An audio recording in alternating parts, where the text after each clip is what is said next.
Alright, so doing another one of these. Yeah, I know, back to back. Well, I got Angel Cat finished, and I now have Mom's to refilm and that one to film and everything else, but I don't really feel like doing unboxings or showing you finishes right now. So I figured I still wanted to get another video done. Why not do this? Also, the question of which painting I'm going to work on now that I'm done with Angel Cat is still there because I tend to have a square going while working on another painting. So this isn't replacing Angel Cat or whatever's coming up next. I'm just working on a square for right now. So we're doing our and symbols in a gorgeous purple. So you got my ugly and. But these gorgeous purple drills.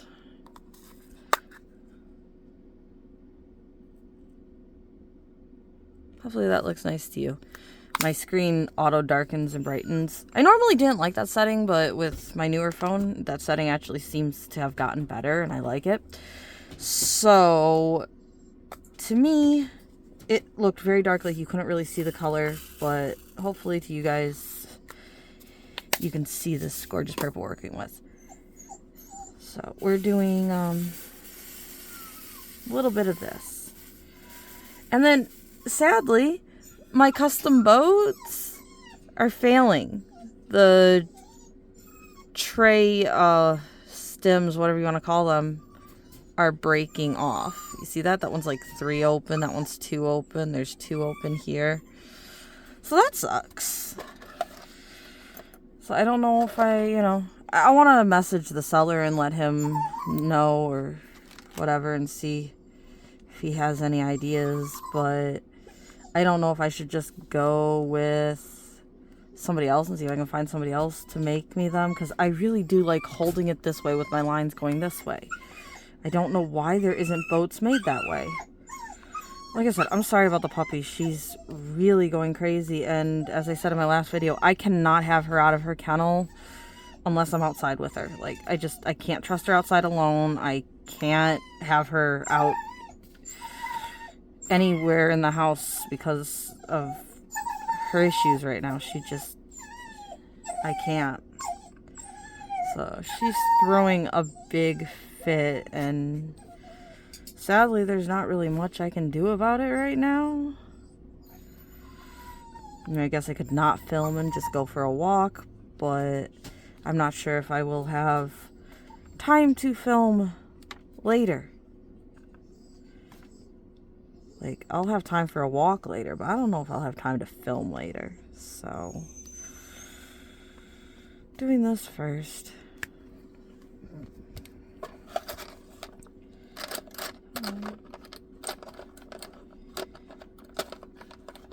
Oh, there it is. So, again, these are like weird little toe sleeves.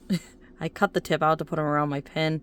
They weren't the greatest around the pins, sadly, but I still tend to put it around my finger because I get a really sore spot where I'm laying the tools. And yes, I single place with tweezers, checkerboards for my double-sided, for my squares. I cannot multi-place squares. It's like the tool is meant for circles, not squares. So when I go to try to multi-place squares, they don't line up correctly. Because it's like your 6 placer will try to pick up 7, but even still, they're not falling right on the lines for me. I should have put that one in the other place. I put it dead in the middle. I should have put it at the 4 corners. I try to place as many as I can with the tweezers and then go back and fill in with a single placer. So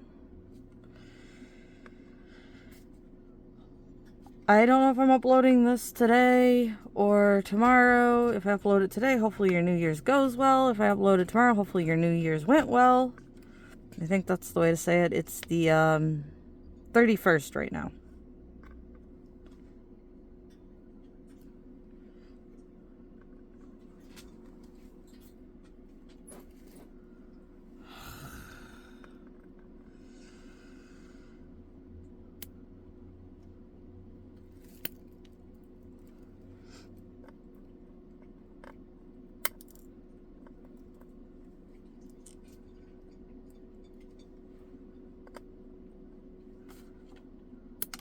Oops. You guys didn't see that, right? So I don't really know what to talk about. I just kind of wanted to do a video. Told you about all that crazy goings on, and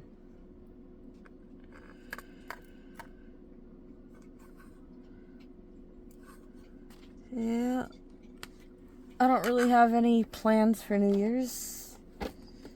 Again, I don't really tend to do holiday stuff anymore for like any holidays, so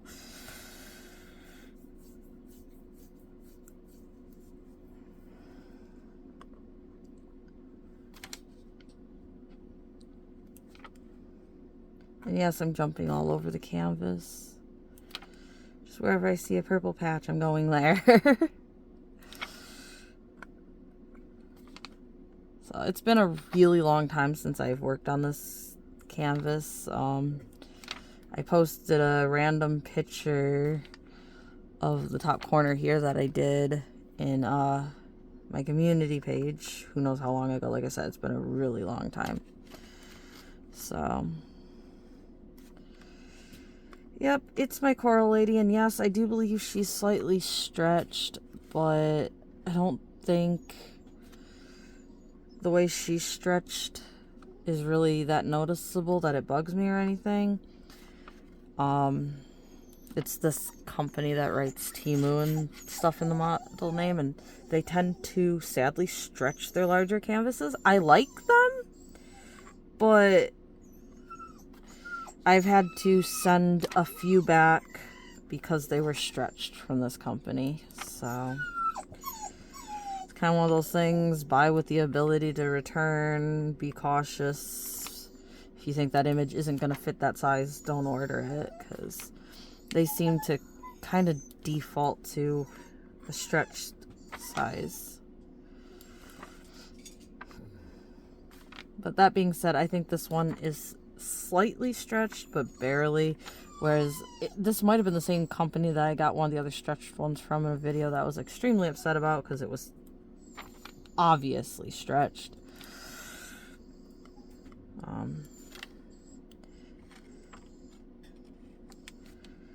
I don't know. It's like, I like my bigger paintings, but a lot of them, for some reason, default to like, what is it, a 40 by 70 or something like that? This one's a 40 by 80. Oh, I dropped a square.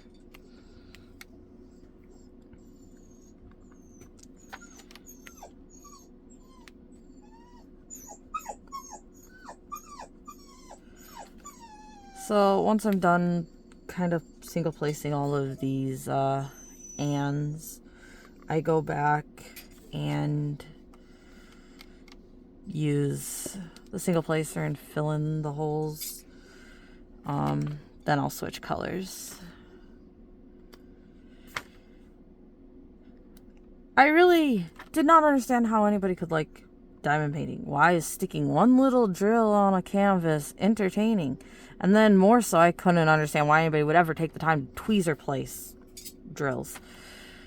But guess what I like doing? I never understood it. I watched diamond painting for so long before I started diamond painting. And I'm just like, why would anybody do that? It seems annoying. It seems repetitive. Like, what is the point? It's like cool pictures, but like, is it worth that effort to get that photo? And then I don't know what made me decide, nah, I'm going to try it, but I decided to try it, and it's like the only relaxing thing I can do. Nothing else distracts me as well as diamond painting does. And then I was never one interested to be noticed online in any way, shape, or form, but I decided to try starting a YouTube channel for it. And again, it's like, why am I doing this? Oh, well, it probably won't work, so why not give it a try? Like, I wanted somebody else to talk to diamond paintings about, honestly, I guess, but I'm just not big into talking to people normally, and so it just completely odd for me, but it's like I was encouraged to give something different a try, and I thought it'd be nice to maybe meet a person or two that like diamond paintings. And, well, channel now has over 1,000 viewers. And I have talked to quite a few people and have actually made some friends. So, like, nothing I ever expected. Like, yeah, I would have said you were completely insane if you said that I would make a YouTube channel or that I would make multiple friends, or like I would completely call your bluff, and yet that's what ended up happening. It's so mind-boggling that that's what I did. I don't know if they're gonna watch this, but there was a person that commented on one of my videos recently, maybe even my other WIP and chat, that they are thinking of trying a channel because of my videos. And my comment to that, I don't know if I've replied yet. I don't think I've replied to any of my comments yet. My comment to that is, if you're even slightly tempted to do it, try it. The crafting hobby on YouTube is definitely a pretty decent one. I haven't really met any bad people. Like, there's some people I don't get along with, I guess, or, you know, just don't flow well with me, so I prefer other people's videos or whatever. But, like, I don't really know of many people, like, fully having a beef with each other. I think it's more of a, like, we agree to disagree, avoid, or something like that. So it is definitely one of the better areas in YouTube, doing the diamond painting, to try. I made a gaming channel, which I haven't uploaded on in forever, partly because of the computer issues and everything else. But I know gaming is not a very nice community to be in. People are a lot more, well, you did that wrong, or you should have done this, or why are you trying that, or, you know, waste the time in that than they are in this craft. So, again, I think if you're even tempted to try this, try it. Again, don't try it because you're looking for views or numbers or anything else like that. I think part of the thing with channels like that, sometimes with some channels, if they start just trying to achieve the ability to turn into a career or something like that, the audience can tell that they're not into it for the joy of doing so. And I think that has made some channels not really go anywhere. Again, my channel kind of has stalled a few times around certain numbers, but I've never been in it for the numbers, so that hasn't made me upset or discouraged me from doing anything, because I've accomplished what I've wanted to accomplish. I have people that like talking to me about what they're doing and what I'm doing, and I've actually made some friends, which is way more than I expected. So again, for me anyway, there was no downside to this, and there isn't a downside. I'm gonna do all of this stuff anyway, so why not share it with other people that might enjoy it? And then I get the benefit of talking to all of you. So if you're interested, try it. Try making a channel, try making videos. Don't go into it expecting anything, though.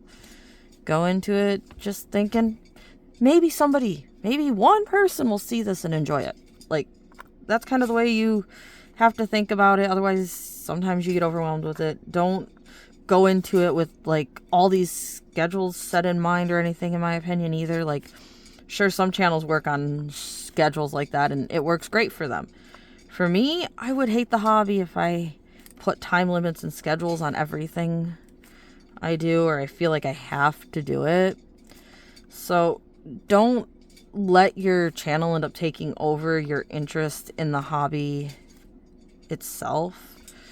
That's one more thing, is you just gotta try to make sure you're doing what you want to do because you want to do it, not because you expect your audience will like it better. Like I said, my best video to do is Temu.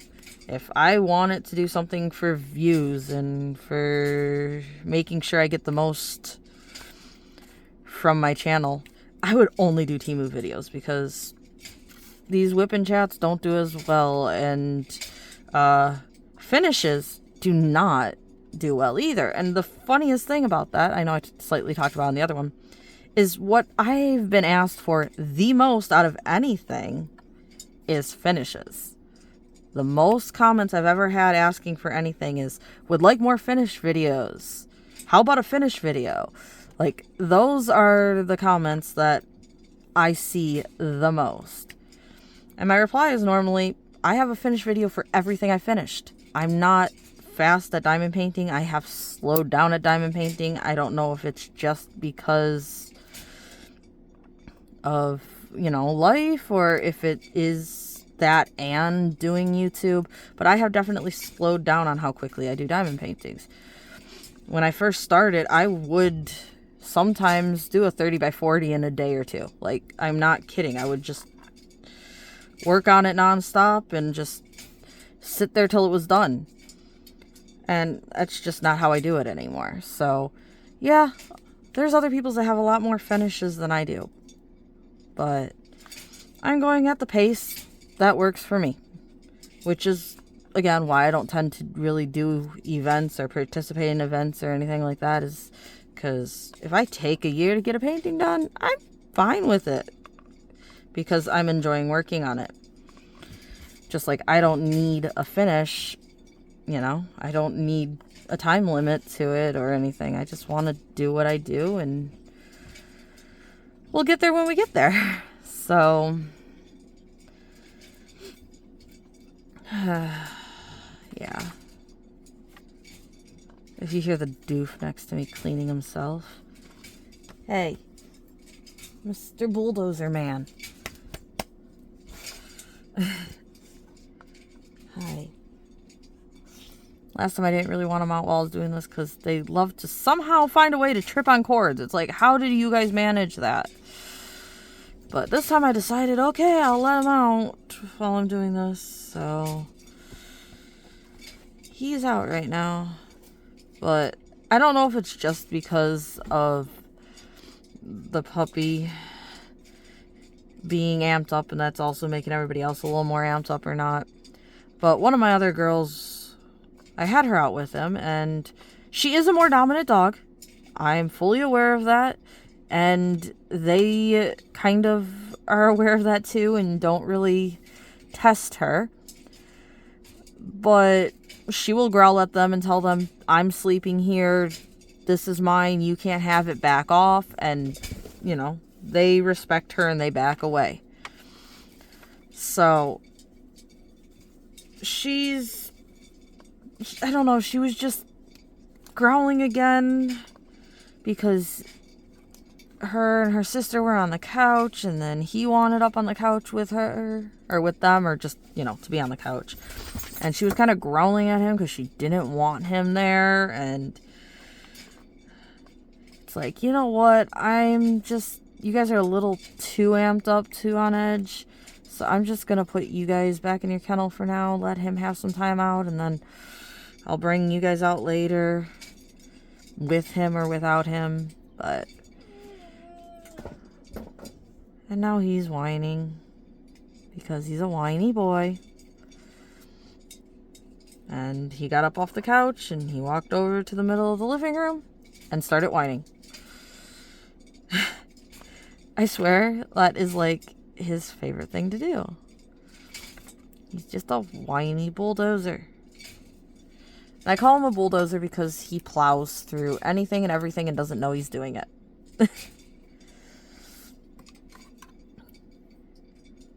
What?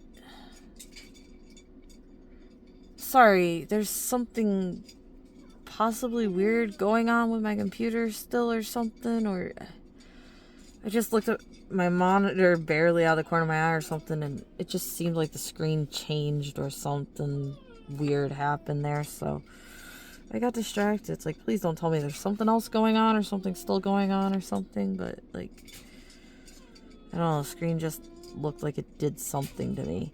Maybe it was an illusion, maybe it was just like lighting and angles, but maybe it actually did something.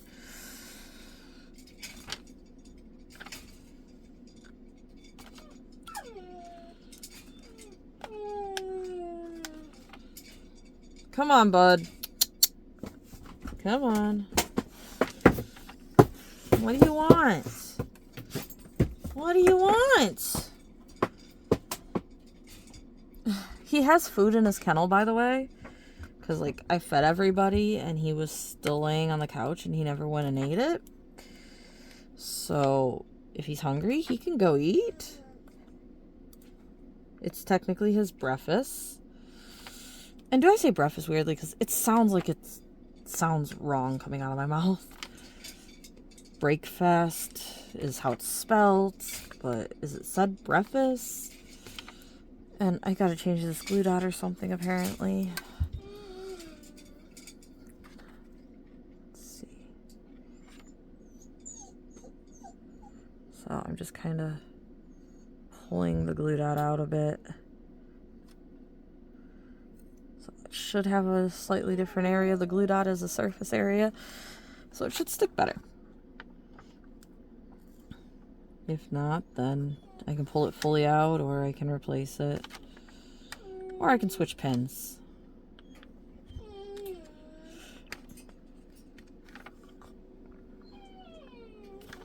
So again, I cut this into a few smaller areas, but me being me, I like working on just like the light pad worse of painting, and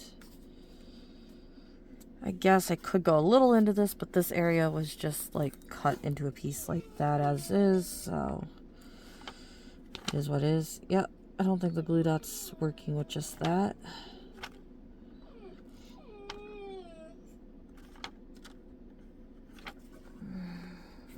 Let's see. So I'm gonna see if we're just flipping the glue dot like completely upside down or anything will fix my issues. Definitely was stuck in the pen nicely.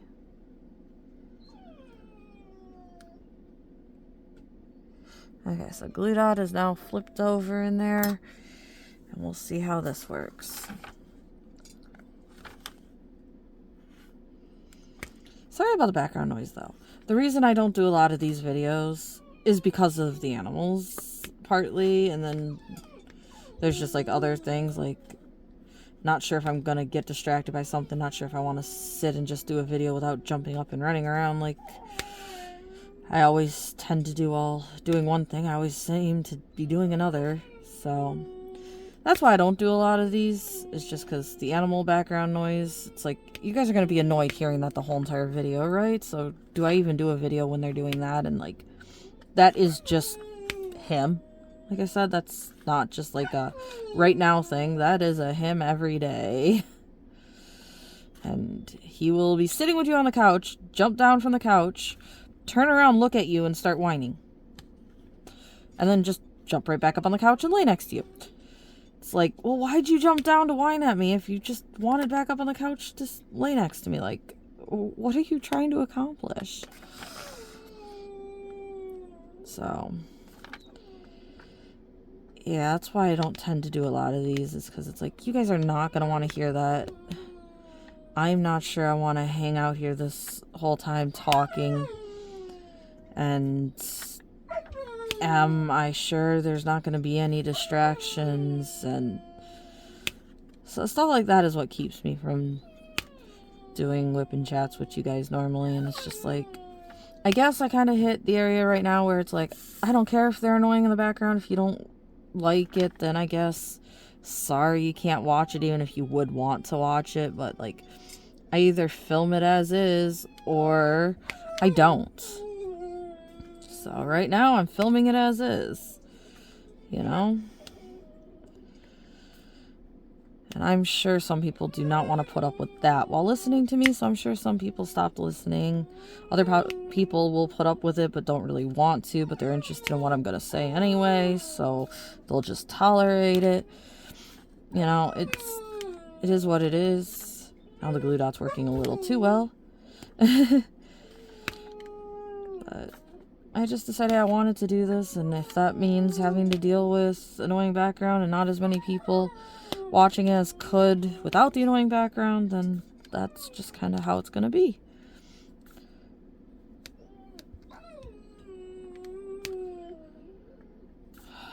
I am going to have to go deal with him.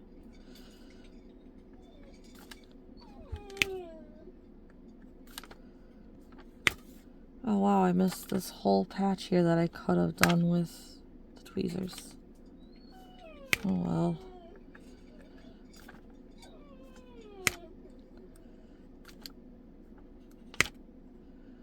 So this light pad I'm working on is a light pad that I found on Amazon after T gave me the one she gave me. And it's not quite as good as the one she gave me, but it is still better than the cheap one that I was using.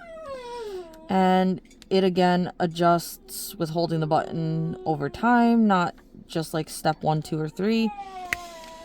And it does still have a little bit more of a coating, not as much of a coating, but a little bit more of a coating, so it's not as slippery as the other one.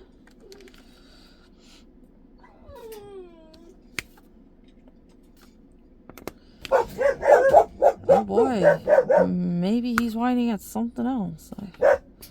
Or maybe they're just sick of hearing him whine. Or maybe the two are not combined at all and they hear something and he's just whining because he's whining.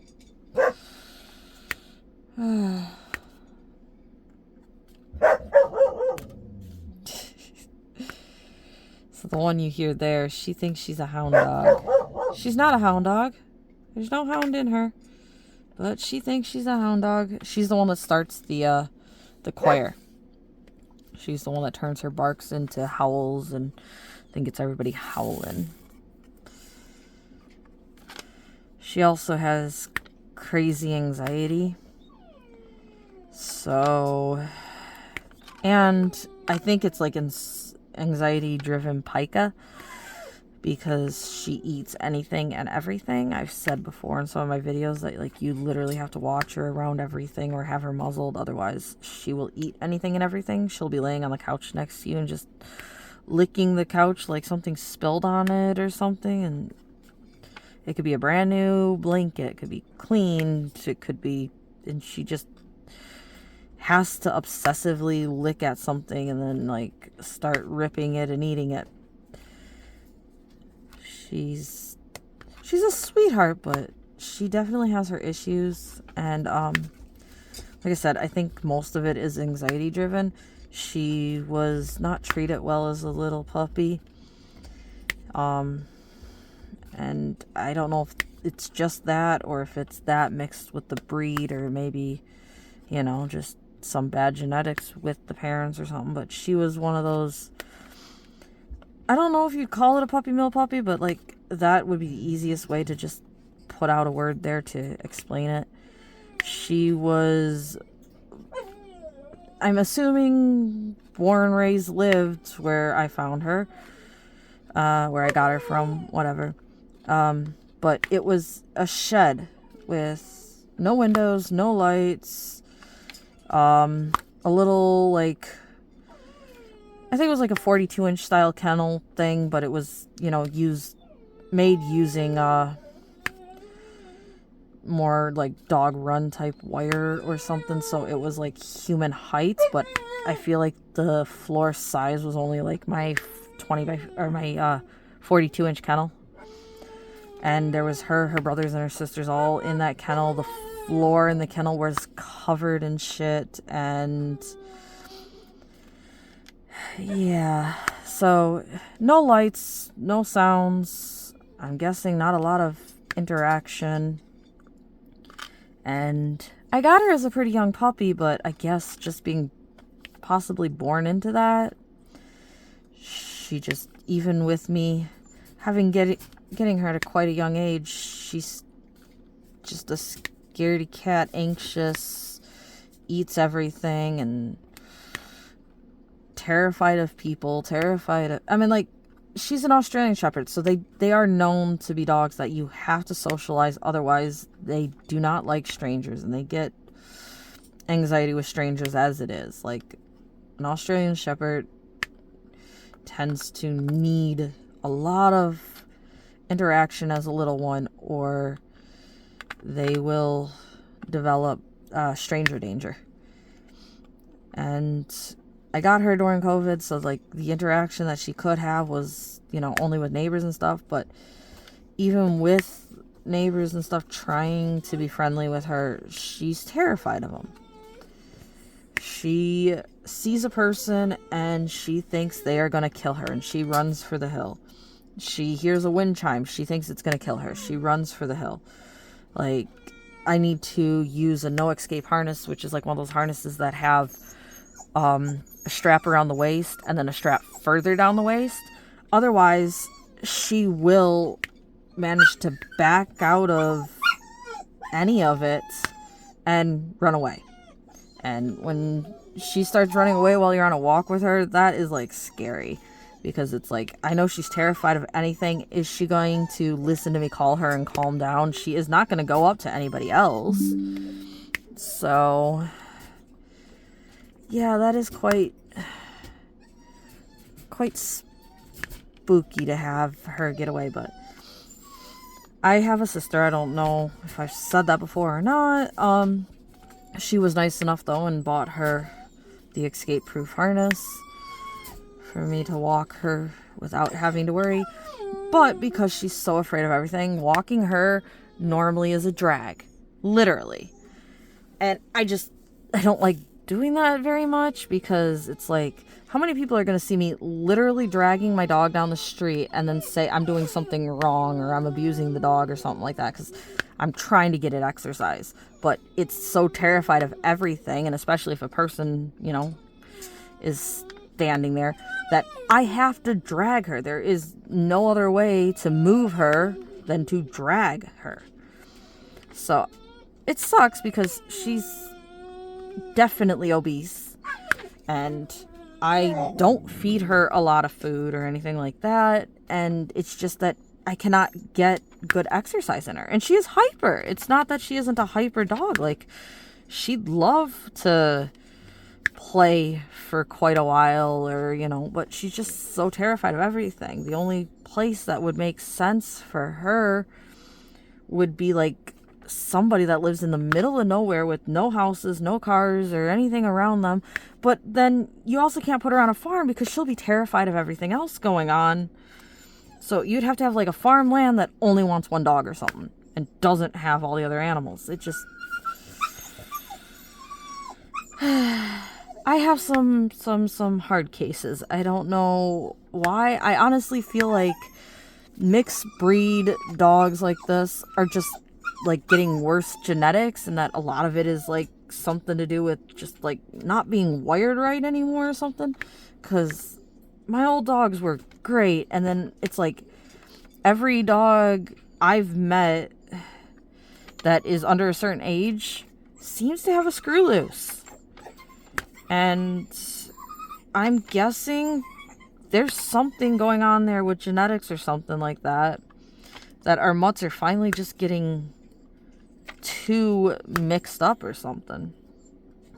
Because they are, well, most of them are mutts. She's supposedly a purebred Aussie, but she doesn't have the nice long flowy hair that my last Aussie had. And I know that the Aussie doesn't necessarily have to have the nice long flowy hair, but I'm used to the Aussie with the nice long flowy hair, and it's like, yeah, everything says she's 100% Aussie, but she just, that's not what I'm used to. So again, poor quality Aussie, I guess, right? I don't know. But yeah, so she's an anxious little sweetheart. She is very loving. But she a chunky monkey.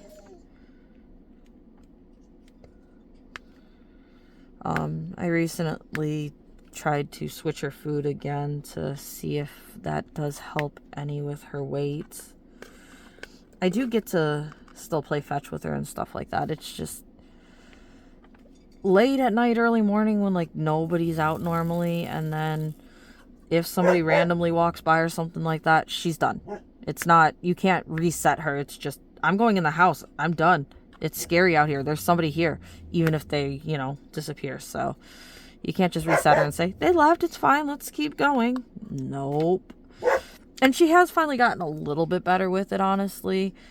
She was way worse than she is now, but she's still quite bad with it.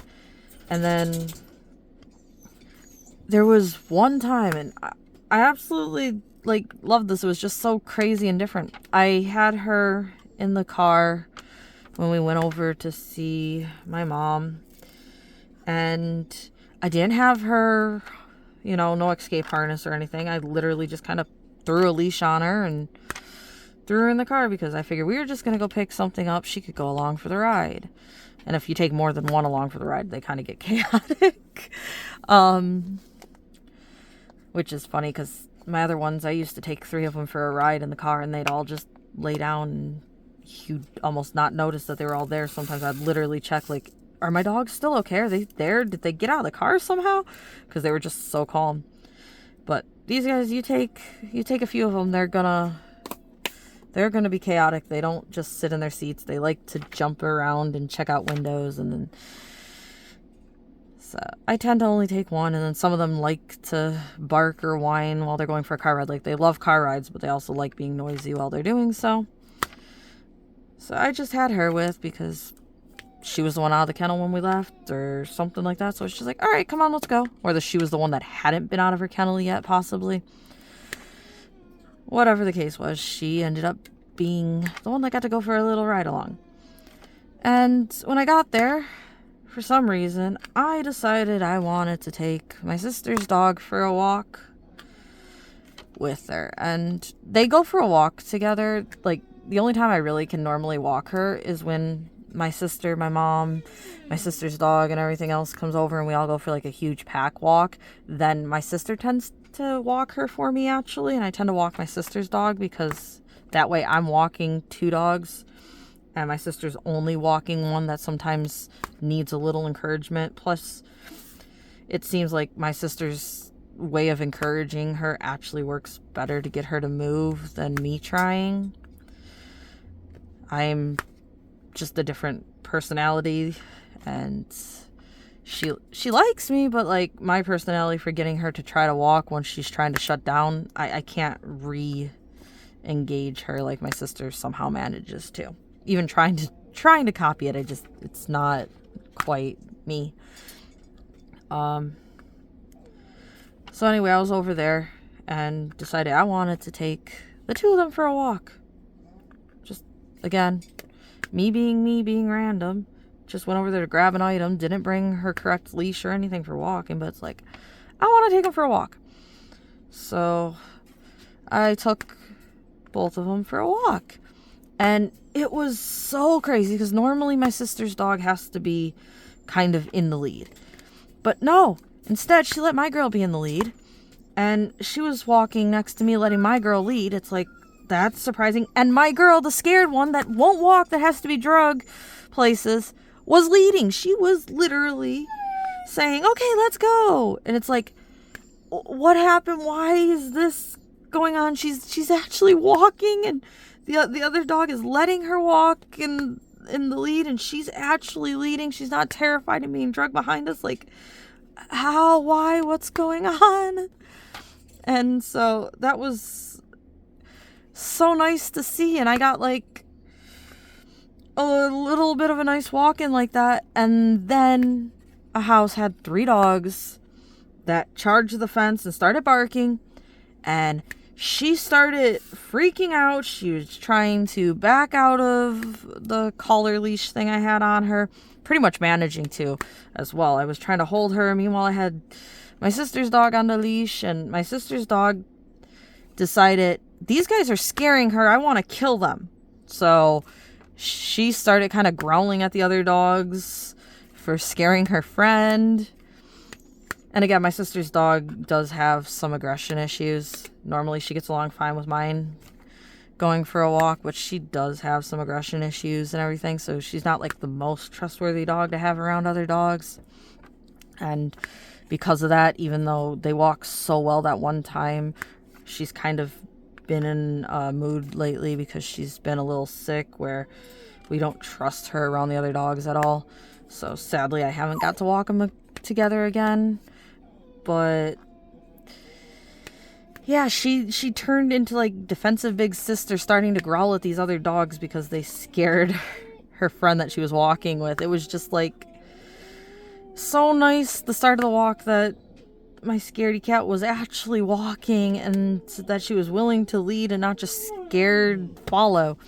And then that scared her, and it was nice to see my sister's dog seem like she wanted to guard her, and you know, that was sweet. But the rest of the walk from there on was the normal drag. She lost the motivation to be the lead dog and to go for a walk. She was now ready for anything to come kill her every time she took a step. So it turned from a great walk to a normal drag, sadly. But I was just so happy seeing her like that for once. That was like the only time I ever seen her like that. So I'd like to try to walk them together again, but like I said, my sister's dog kind of has a few health issues, and sometimes they flare up, and when they do, she gets even worse with her aggression. Hers is also anxiety-driven aggression. She's on medications for it, has a behaviorist for it, and everything else, and it is the dog. That's just how she's gonna be. So when you have dogs like that and they sometimes get along, sometimes nothing will trigger them into not getting along anymore. So it's like, is it worth the risk of trying to walk them together again or not? She has to wear a muzzle when she's at the vet and stuff like that, but she doesn't like wearing a muzzle. And my sister tried with her to train her how to wear a muzzle as a pup. She really did, but she doesn't like it. Whereas my dogs, for the most part, will wear a muzzle. I've had them sleeping on the couch next to me wearing a muzzle. Not because I needed to have them wear a muzzle, but because I think it is, in fact, a good thing to train your dog to enjoy a muzzle. And that does mean enjoy the muzzle. Put the muzzle on them for a car ride because they love car rides. Put the muzzle on them for a walk because they enjoy a walk. Don't put the muzzle on them because you're going to the vet. Like, that won't enforce good muzzle training. You want them to end up liking the muzzle. You start out letting them grab a treat through the muzzle, and you just repeatedly let them grab treats through the muzzle. So you'll hold the muzzle in your hand, you'll put a treat here, and you put the muzzle on top, and then you tell them muzzle. They'll stick their nose in the muzzle, and they'll grab the treat, and they'll pull their head right back out. And you just do that again for a while, and just let them, associate putting their nose in the muzzle with grabbing a treat. Then you just hold it on their muzzle for a little bit longer, and slowly, let them see that it's around their muzzle, but they still can back out of it, and it's not hurting them, and they're still getting treats. And then you go from there to actually snapping the buckle. Again, it's not something you do because you have to do it in a time, in a time manner, or because they are in fact aggressive or anything. It's something you have to start as a puppy, just like you teach them to high five or you teach them to sit or lay. It's just something you work on every day, every few days. Just hey, look at what I got. You get treats now. Let's train. Just one of those things. And some dogs just don't like something around their nose. You're just not going to get them to be happy with something around their nose. But going about it like that, you will normally get a dog that's willing to wear a muzzle and not scratch at it or fight with it. And then you just got to keep reinforcing it like you would any trick.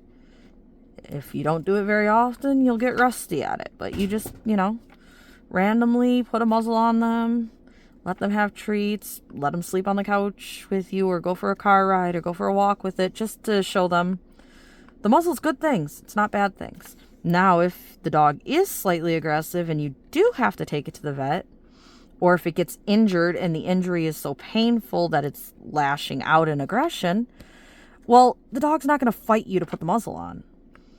And hopefully putting the muzzle on for that vet visit doesn't ruin all the positive enforcing with the muzzle. You know? So, mine, for the most part, are good with wearing their muzzles. And I have different types of muzzles I've tried with them. I have like basket muzzles. I have mesh muzzles. And I like buying different muzzles and trying different muzzles with them. And again, I don't think there should be this like, do you call it a stigmatism of muzzle equaling dangerous bad dog? A muzzle should be trained just in case it is ever needed. Because for the dog, it's just another fun training session that it gets treats during. It's not, you know, a punishment or anything like that if you work on that. So, there is no downfall to training a dog how to wear a muzzle and to be comfortable wearing a muzzle.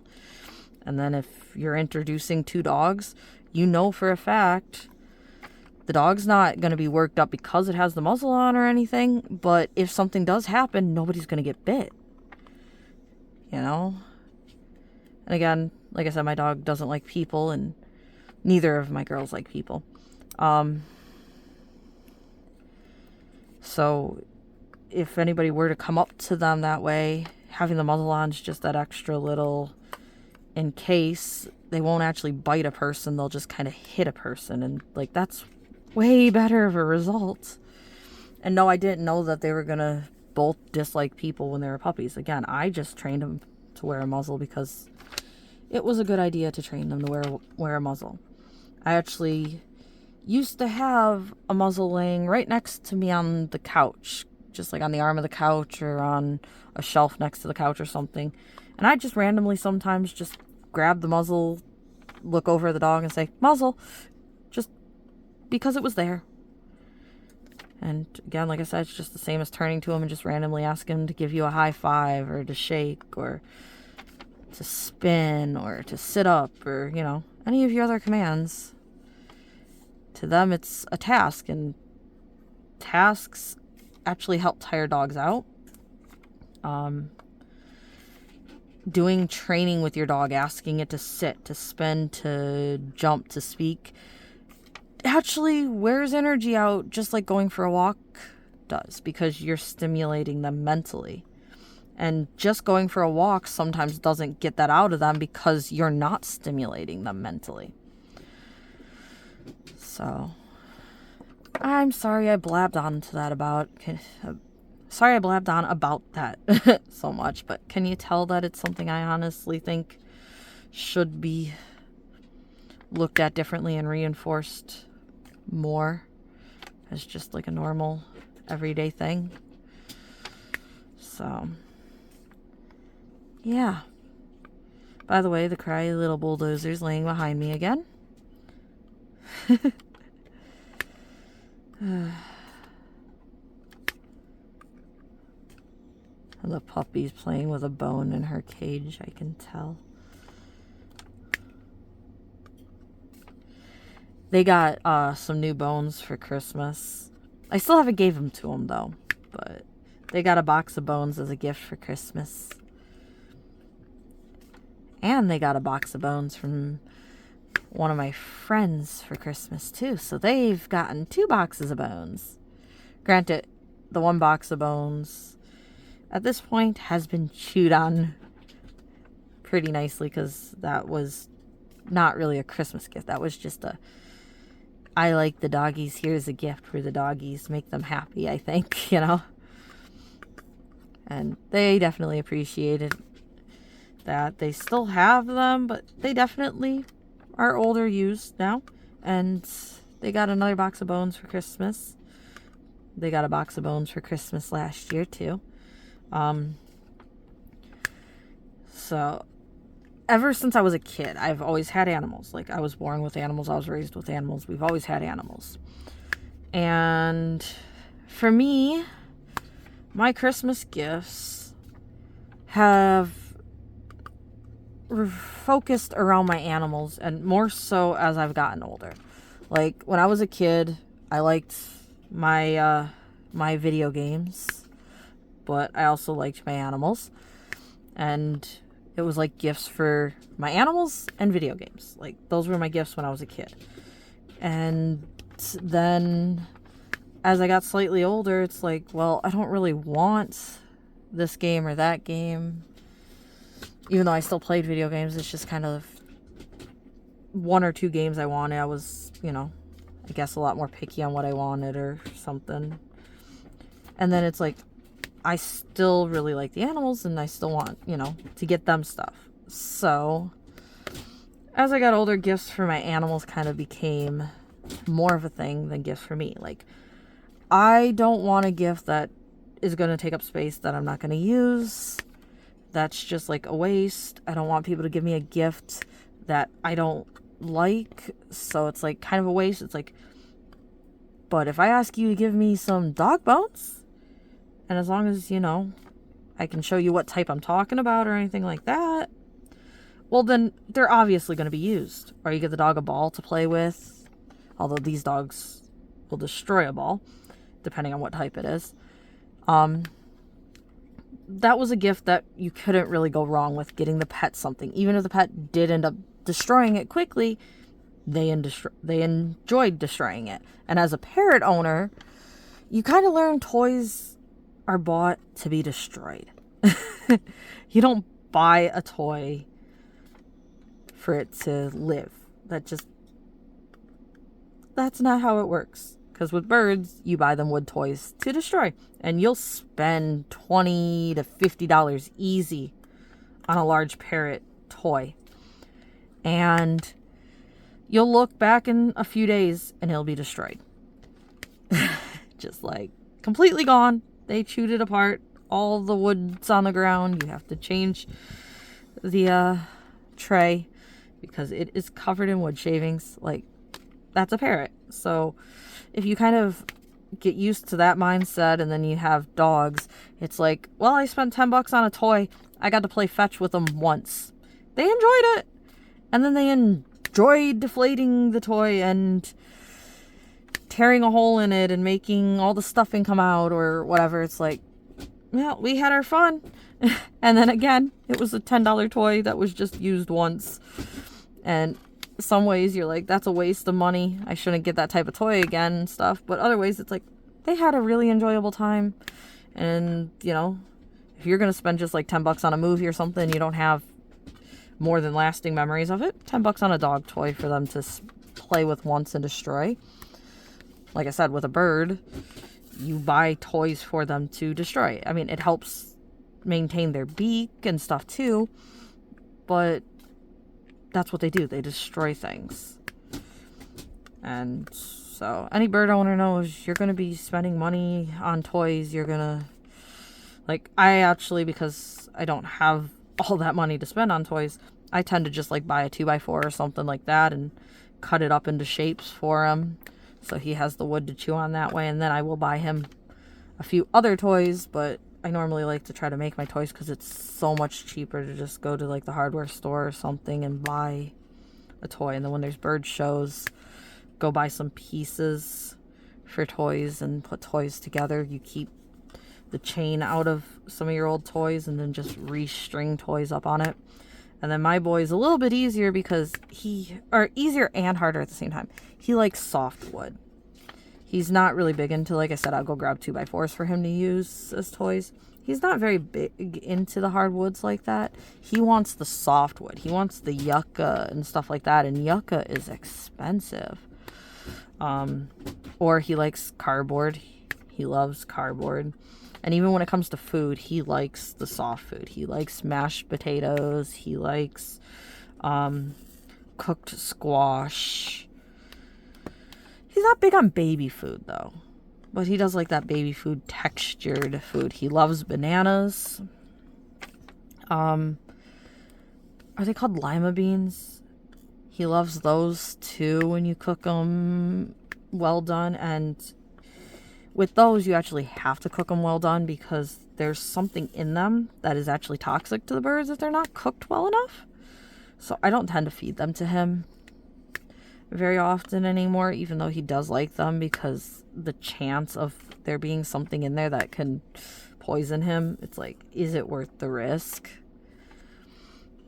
So, but yeah, he likes his soft toys like that, which don't really help as much with the beak.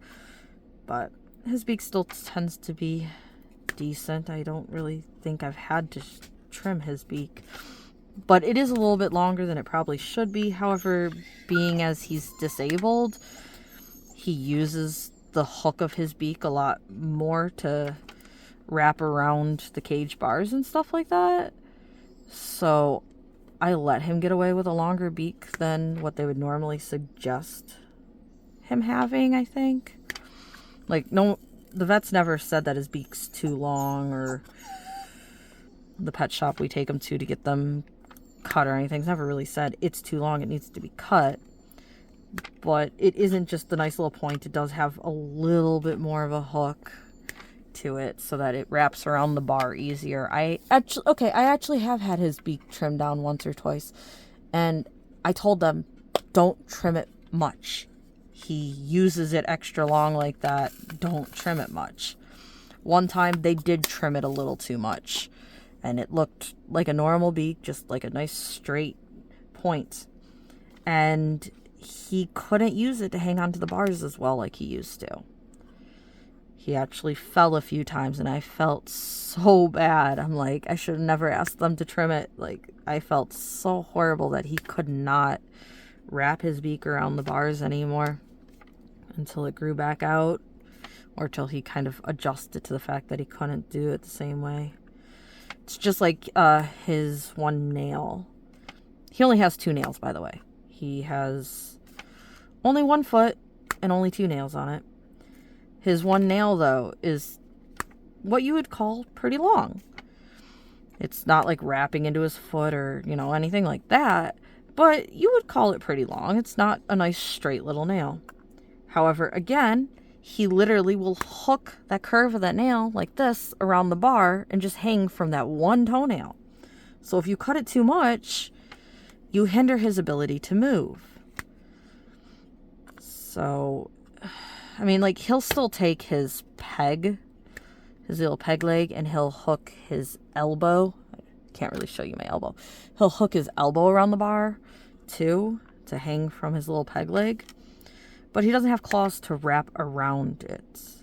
So he either hangs from a little peg leg and puts it in his elbow and holds on with his elbow, or he uses a little bit of an extra long claw to just let it kind of wrap around the bar, or a little bit of an extra long beak to hold on to it. Like, that's just kind of what works for him getting around. Again, like I said, he only has 1 foot, only has 2 toes on the 1 foot, and he only has half of a wing on one side.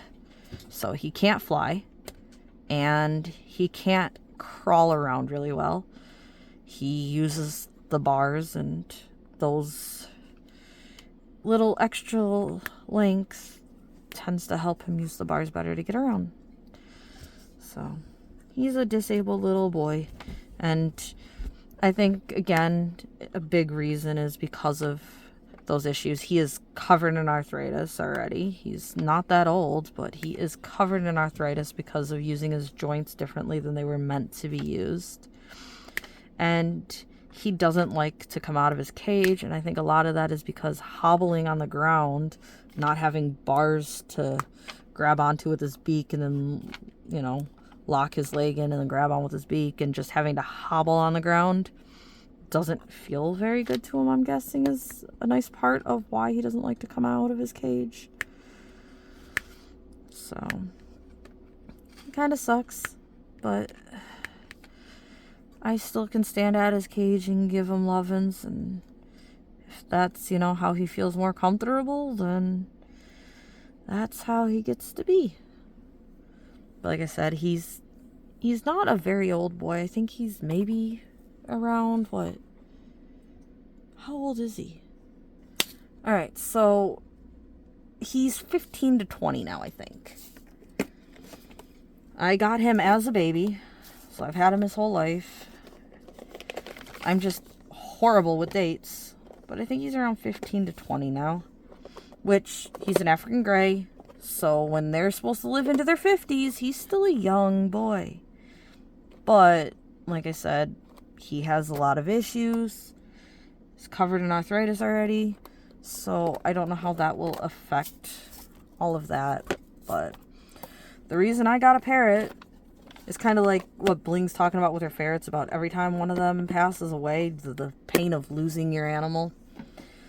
It sucks. And it makes you not sure you want more, but then not having an animal is just too lonely to deal with. So that's part of the reason I ended up getting a large parrot, is because he should outlive me, hopefully. But then, like, at the same time, you hope they don't outlive you, because he's, again, an African Grey. They tend to fixate on one person. So if he outlives me, he is not going to be happy with another owner. So it's like still one of those kind of things, but you shouldn't have to worry about a large parrot dying on you. But then you have to worry about putting a large parrot in your will and trying to have accommodations for it if you pass away, because they're permanently a little kid that you need to take care of. Also, if you're trying to go on vacations or leave your house in any way, shape, or form, they're not good to have, because they're not going to be interested in you leaving them alone. And trying to find a bird sitter is a lot harder than trying to find a person to babysit a dog or a cat. They are loud, they're destructive, they're demanding. A lot of parrot breeds are one person, so if you have a family member, they may very well attack that family member in claims of you and not wanting that family member near you. They are definitely not for most people. But on the plus side, they live a good 50 years or so.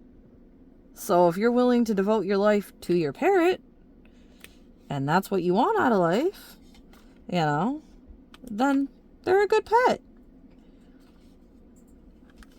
But you just gotta, know the facts that they are a lifelong commitment, and they are going to change how you're able to live your life. You are not going to be able to just leave the house. It's not like, I'm going to spend the night at a friend's house or something. You can't do it. It's not going to work. Don't think you can live in an apartment or even some neighborhoods or something, because they are loud and they are going to squawk. It doesn't matter. They're going to squawk. They're going to make a lot of noise. You're going to hear them down the block. So they're definitely a pet that you have to think long and hard about. Also, as I know a lot of people that watch this are older, most of this probably doesn't matter to you guys, but again, getting one as an older person, you might really enjoy their company, because you might not have anybody else or anything like that anymore.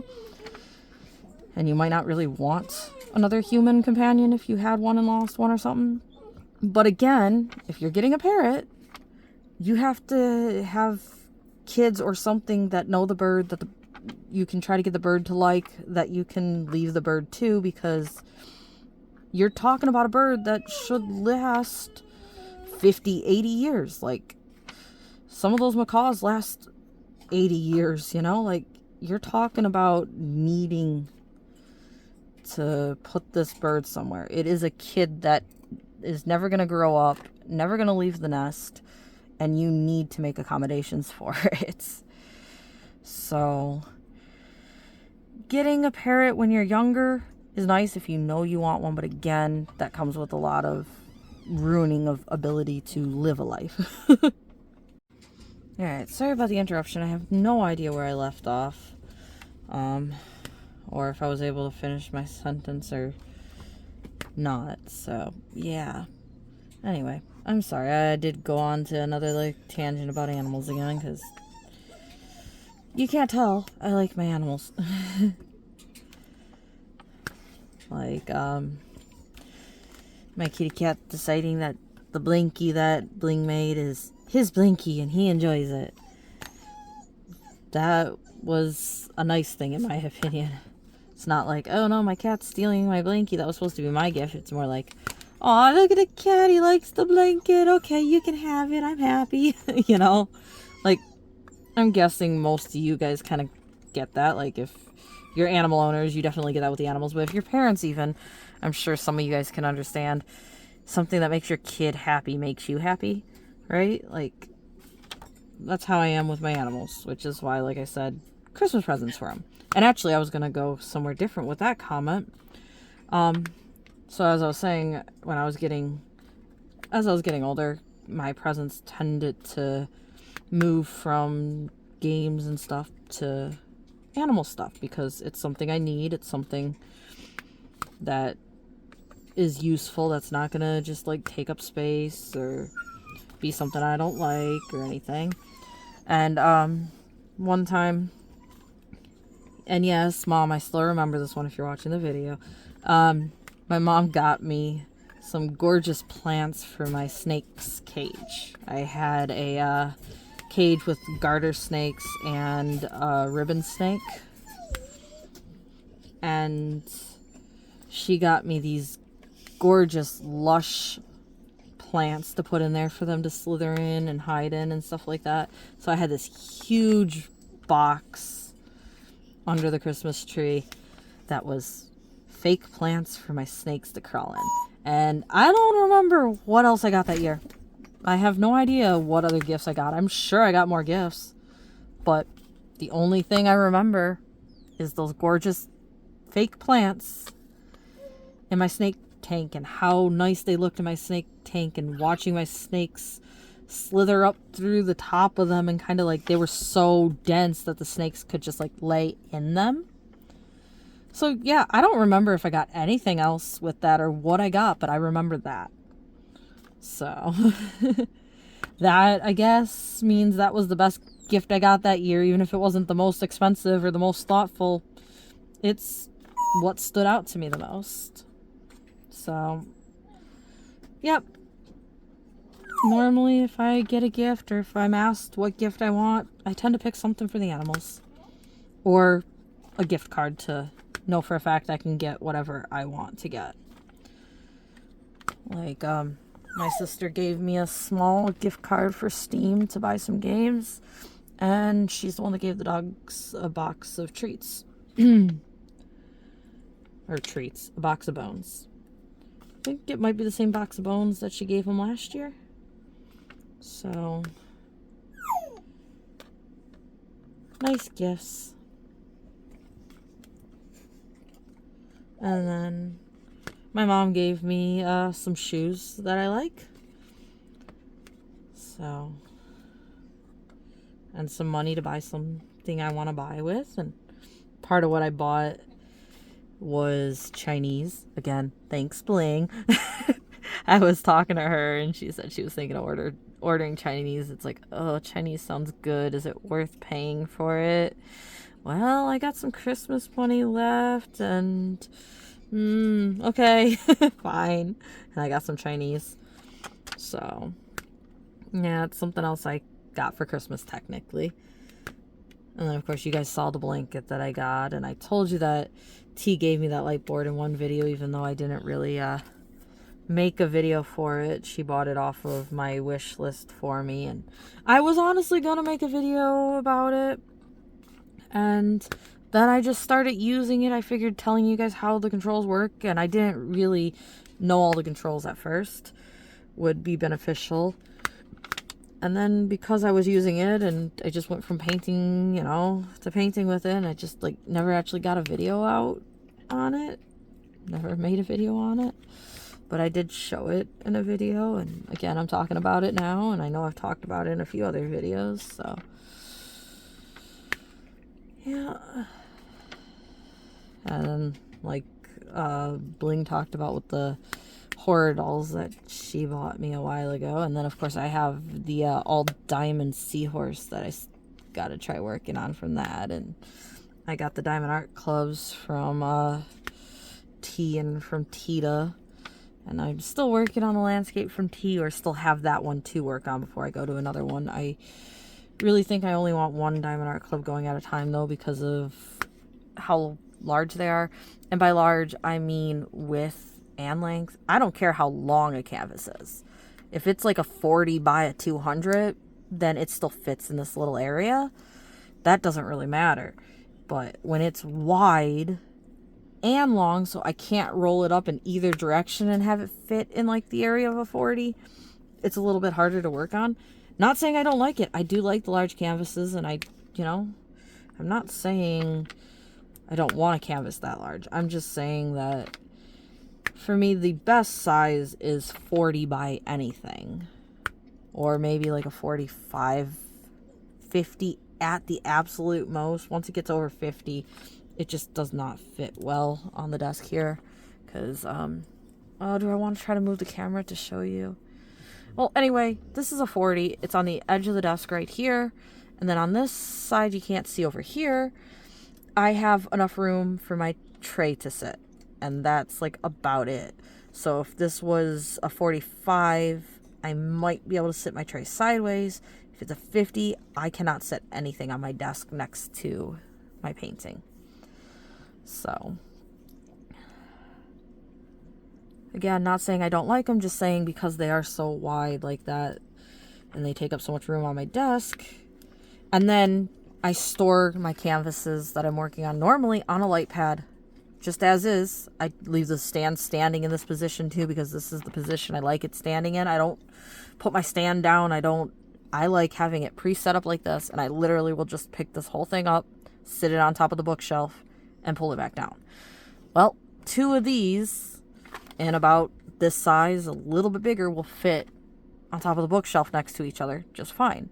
The Diamond Art Club, not so much.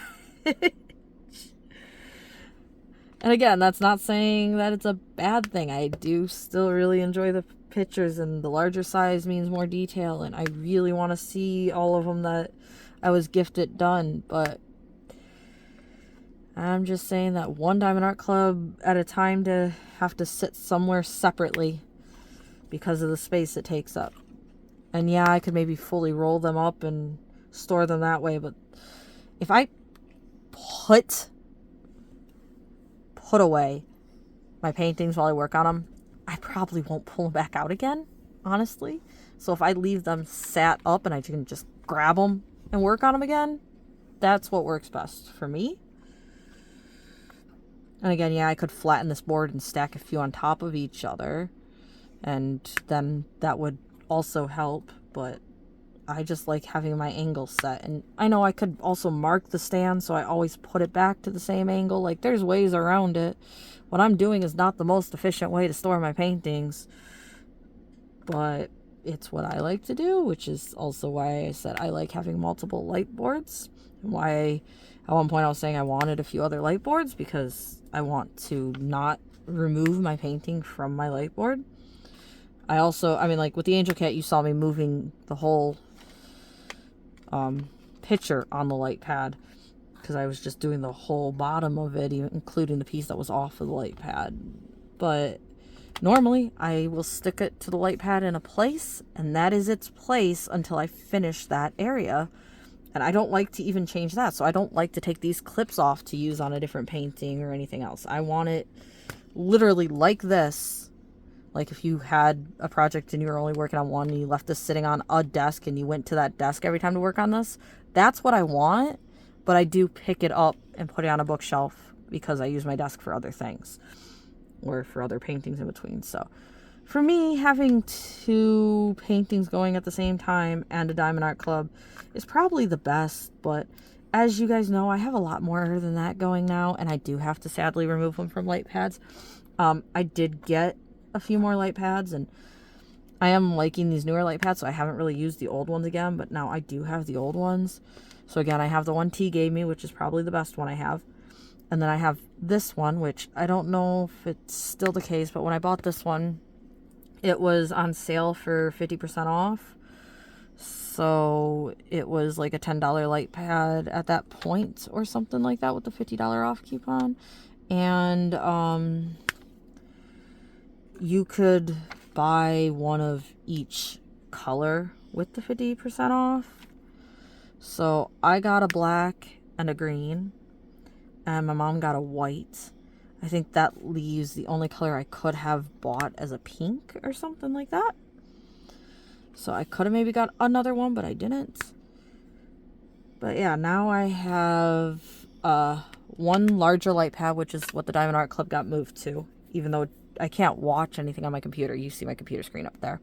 I can't watch anything on my computer with the larger light board or easel or anything. And so putting the Diamond Art Club on one of these little light boards still worked nicely for me, but I wanted to work in a larger area at once, and it's like, well, I guess I just can't watch a video on my computer while working on the Diamond Art Club, so I moved it to my larger light board.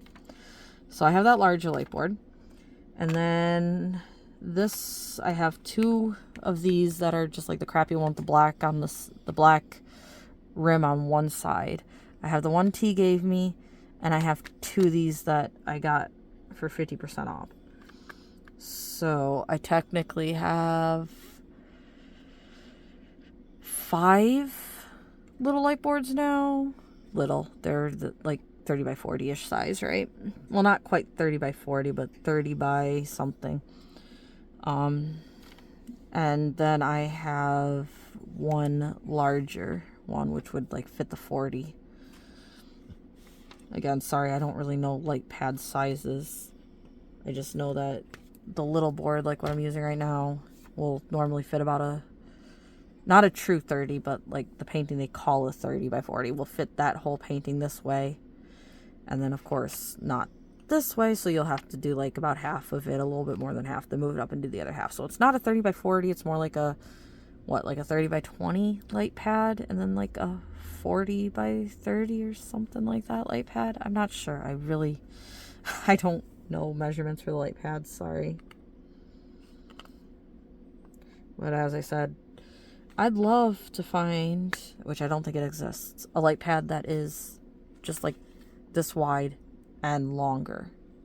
I'd like a narrow, long light pad, which I know probably doesn't make sense for most things. And a lot of these light pads are technically for drawing, so you want them in like a square shape for the paper and stuff. But because I have my computer screen right above me right here, this is slightly over my computer screen actually. If I had a longer, narrow one, I have a few more inches on my desk that I could light the canvas up in, so I could do the whole entire row of a canvas and not have it going in front of my computer or anything like that. So I'd love a long, narrow light pad. Like give me a 20, right? Like a 20 painting, kind of like a 20 by 40 or 20 by 60 style light pad, like something like that. Ain't I weird?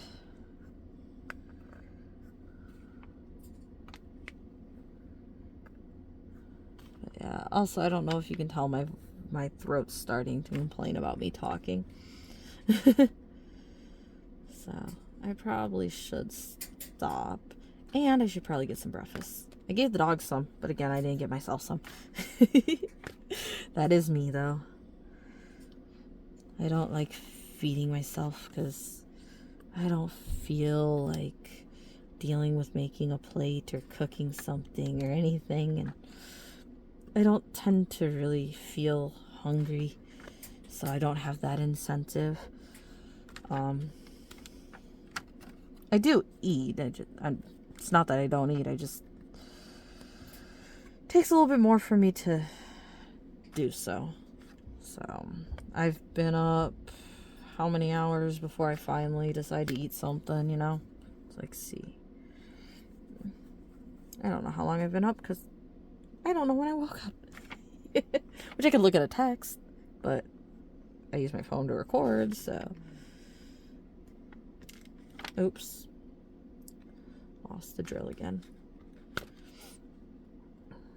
Yeah, it tends to take a little bit more for me to feed myself than it does for me to feed the pets. Even though you could argue that feeding the pets are like the same amount of work as feeding myself, because I make feeding them harder than what it could be. My dogs get, right now, 4 varieties of food mixed together and mixed in different portions depending on the weight of the dog. And I had pre-mixed them, but right now they're not pre-mixed, so every time I feed the dogs I have to pour out, a little bit of this food, a little bit of that food, and a little bit of that food, and mix it together and pour it into a bowl and do it again for everybody. So, obviously you could compare throwing something in the microwave or throwing some eggs in a skillet or something to having to mix a bunch of dog food, right? Like, it's comparable. But, uh-oh. I gotta stop recording again. Alright, take part 3 or 4.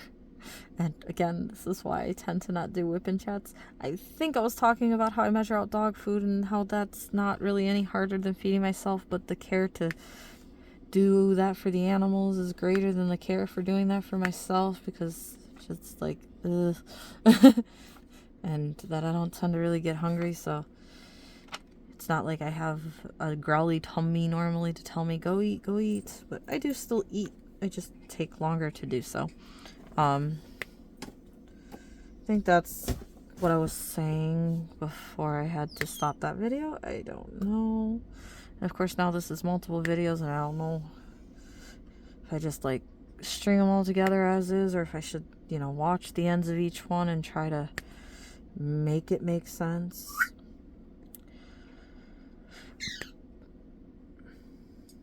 But anyway, I'm going to end up eating the rest of the Chinese once I'm done with this.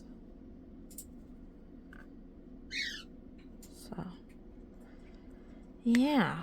I don't know, I hate being distracted while I'm doing something, so when I get distracted, then I have to try to come back to it, and especially like with a video like this, it annoys me. So again, that's part of why, as well as the animals being noisy, is part of why I don't do a lot of these normally.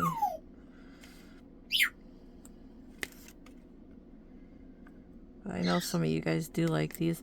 Oh, and you want to hear something completely crazy, and this is my bad, like, honestly my bad, like, I'm horrible. And maybe they're still there, maybe I should still do it, I don't know. With the Jaguar that I was doing the Mystery Theater and like paint-alongs with, I have 2 episodes of that recorded from months ago,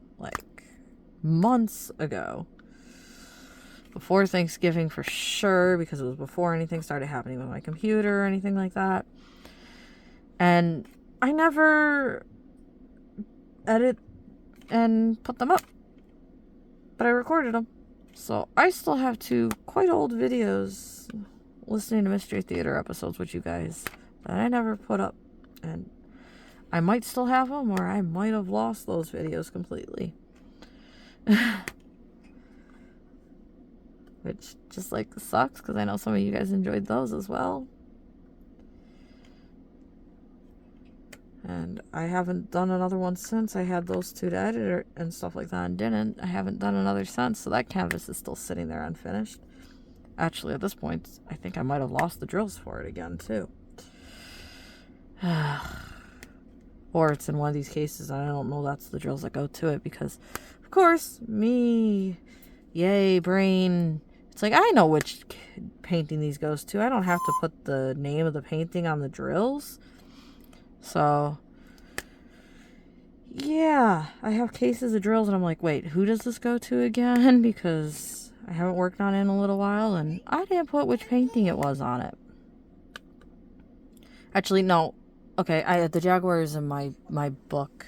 It's in the front of my book, so I do know where that is. But this one came with a paper with a picture, so this one actually has a label, because it came with it, so I put it in there. But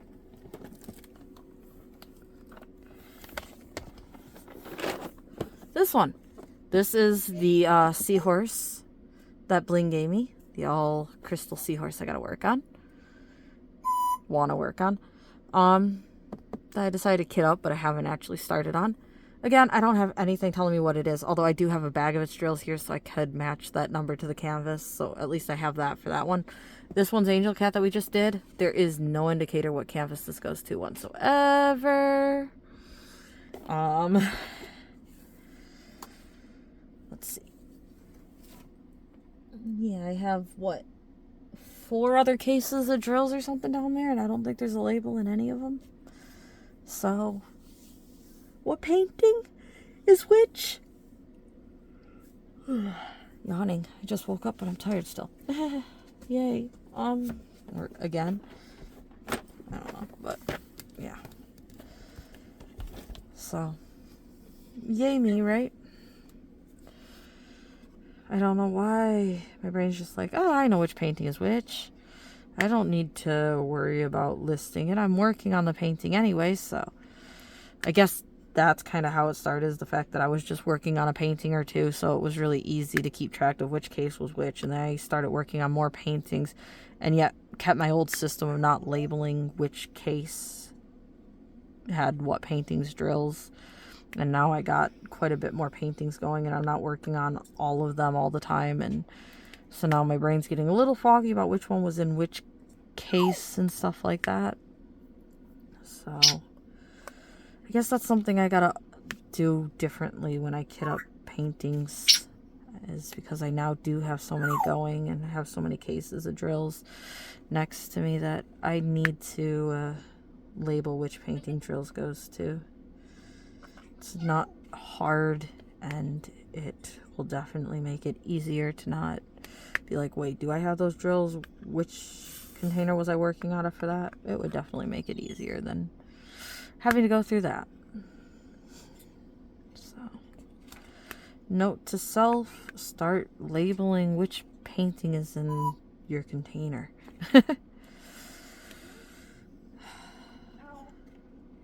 Hopefully I do. Hopefully I do that. So I watched a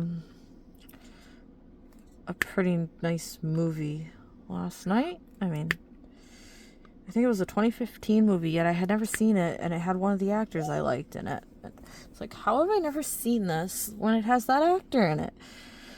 Like, I don't follow actors per se, so like, I guess that's how, but it's one of those actors that I tend to like his stuff, so it's like, how have I not, seen or heard of this movie? And it was a pretty decent movie. It's like, who knows, but it was pretty decent. It was a 2015 movie. I forget the name of the guy.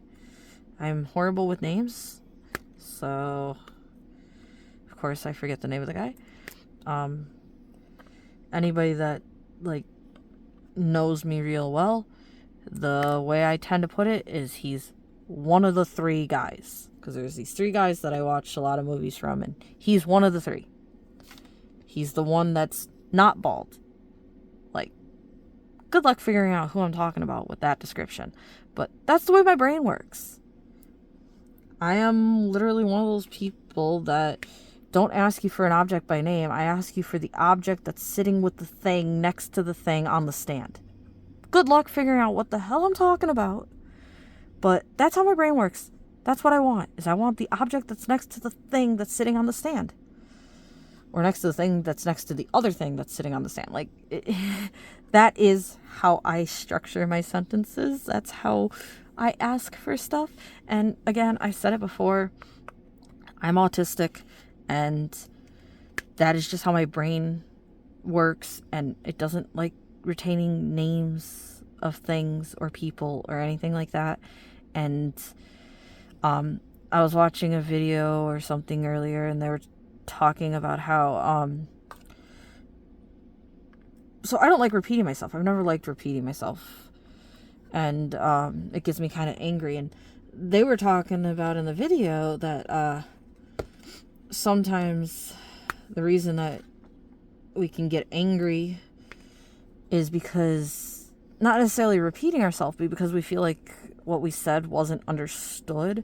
So we take it more as not just repeating ourselves, but trying to restructure our sentence into a way that is understood.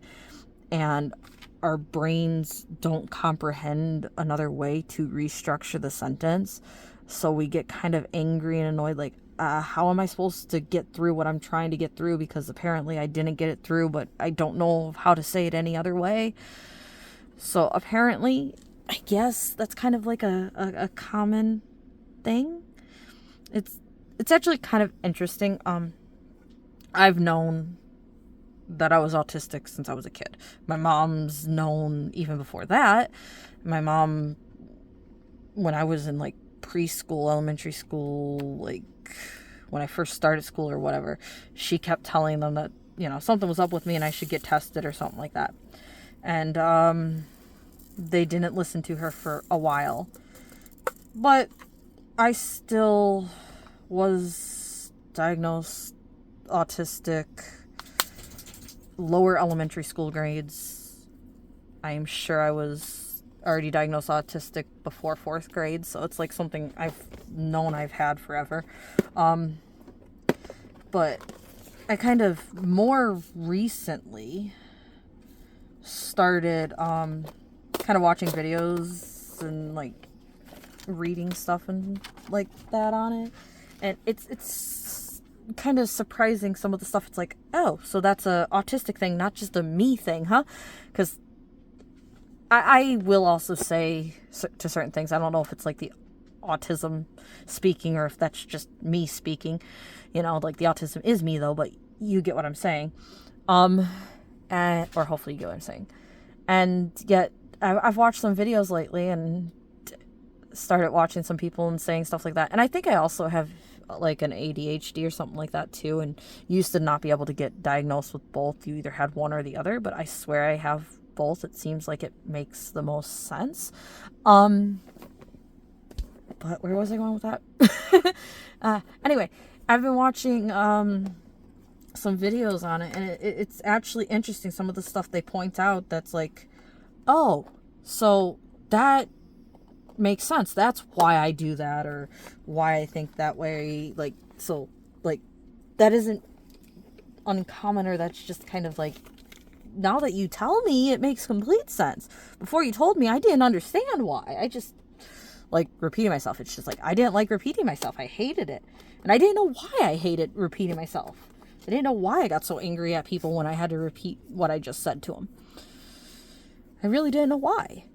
But then, you know, when somebody said that it's kind of that we're, you know, afraid that we weren't understood and that we have to try to structure something different to be understood, it's like, yeah, now that you say it, that actually does make sense. Because I've literally had conversations with people before where I sat there and I repeated my exact same sentence over and over again, trying to ask them a question or something, and them not understanding what I was asking, but me not understanding how to ask them any differently. Like, the last one like that, actually, we were having tea, and we were drinking tea. It was a tea bag in a cup of hot water. It was tea. But I kept asking, what are you drinking?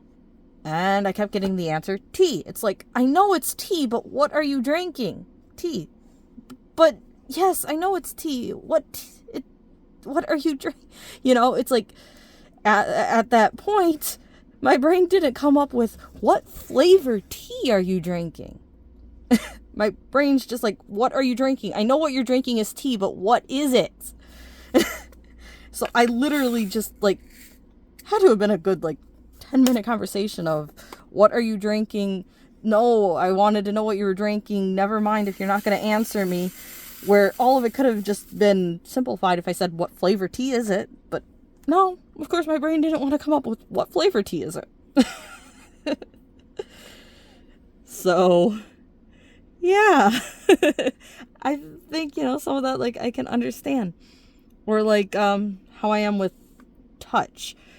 I'm horrible with explaining how I feel things normally. It's just like, I don't know how to explain what I'm feeling. It's it. It's like, I have trouble explaining that.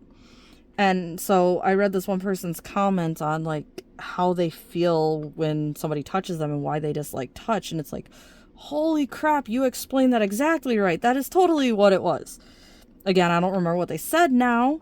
And again, I can't explain it. But like, I couldn't come up with any explanation for that. And now I can vaguely remember their explanation. And it kind of makes a little bit more like sense to me. I can explain it a little bit better, you know, remembering a piece of what their explanation was, but their explanation had it exactly right. I could never come up with the words for it.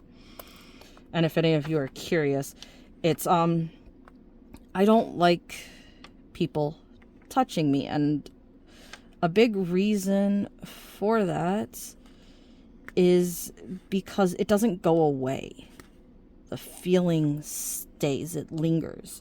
So if somebody like taps you on the shoulder, normally you just look at them, oh, hey, what's up? But for me, I feel that touch on my shoulder as if you have an insect or something stuck on your shoulder, crawling around your shoulder. It's not just like a solid, I feel like there's pressure there.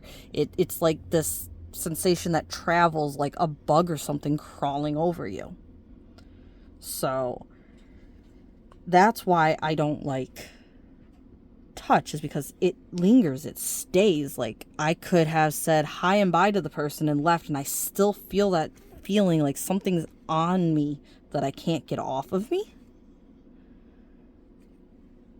I have noticed that certain ones are better or worse than others when it comes to that. Like, if you just tap me on the shoulder, that's a lot worse than if you like hold my shoulder or something like that. If you just lightly brush my arm or something like that, that's worse than if you actually put your hand on my arm.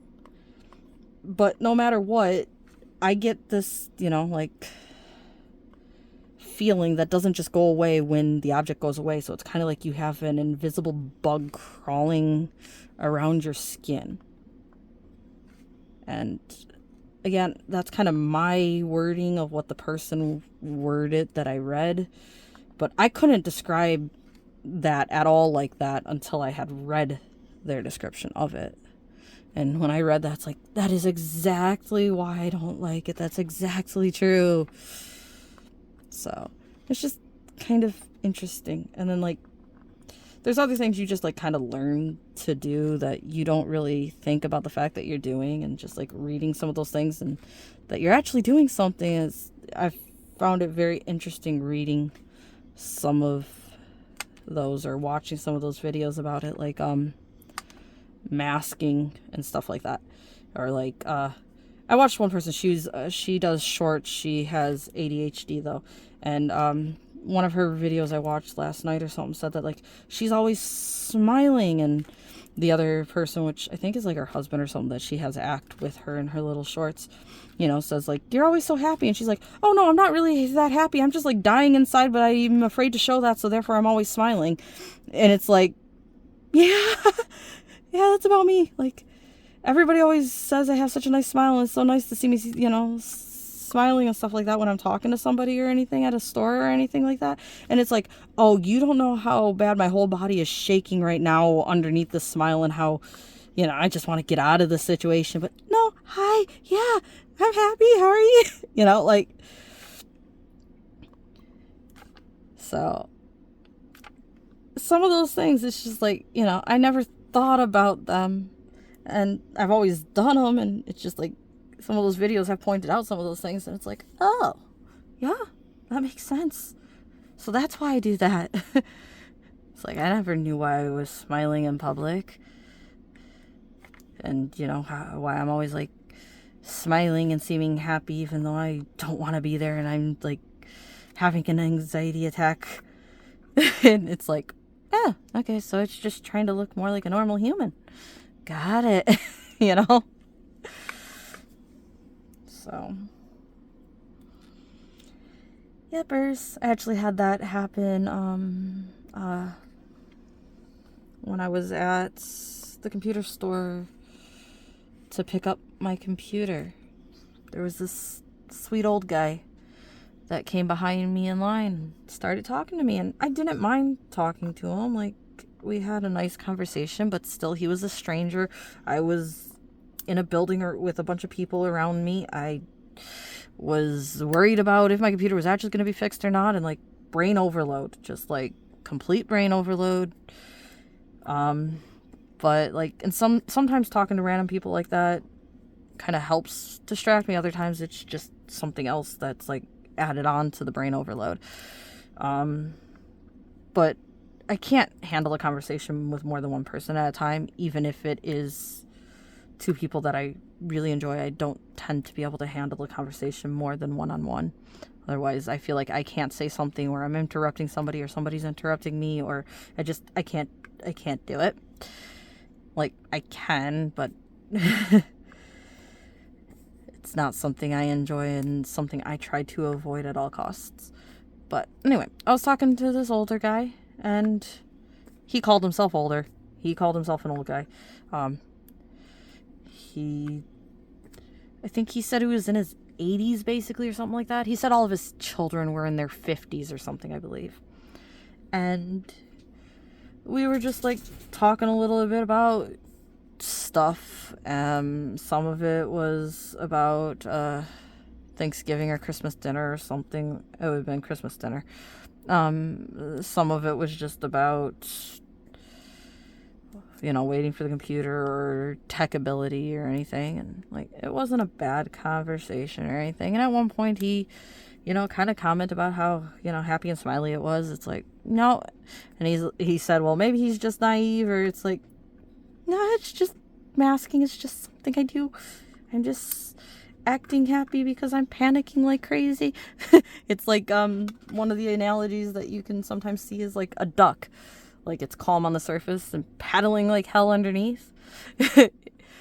So it's just like, or another kind of like defensive masking type mechanism that I have is laughing at stuff. Your nervous laughter. And it's actually got me in some trouble before, because like I was having a very serious conversation and I was laughing. It's like, this is nothing to be laughing about. It's like, no, I know it's nothing to be laughing about, but at the same time I was laughing. Like, I couldn't help it, So it has kind of got me in trouble before, but like, yeah, laughing or seeming happy is just a way to say, I am not happy in this situation. Of course, there's other times where I'm doing that and it is because I'm happy, but it is also a masking mechanism to hide the fact that I'm panicking like crazy, that I feel like the world's gonna end, that everything is horrible, that I need out of the situation. So, yeah. And again, if Mom's watching any of this, I don't know how much of this she knows or understands in a way she might be hearing me say it right now. But all of that to go back to saying that I've actually found that I understand a little bit of myself better and the whys of what I do sometimes better by watching some videos and reading some comments and stuff from people that, do the same things. So, and talking about all that is kind of also like a little creepy to like put out there, but at the same time, it's not bad to tell people, and maybe some people have family that's the same way and can't communicate it, or yeah. So, yepers. But I will say, just talking about all that kind of got my nerves up.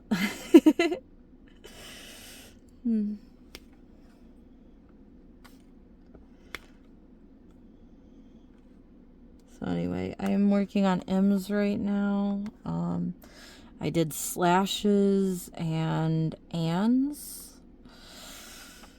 And now I'm on to M's. I think this honestly should be my last, because my throat does not like that I'm doing all this talking. And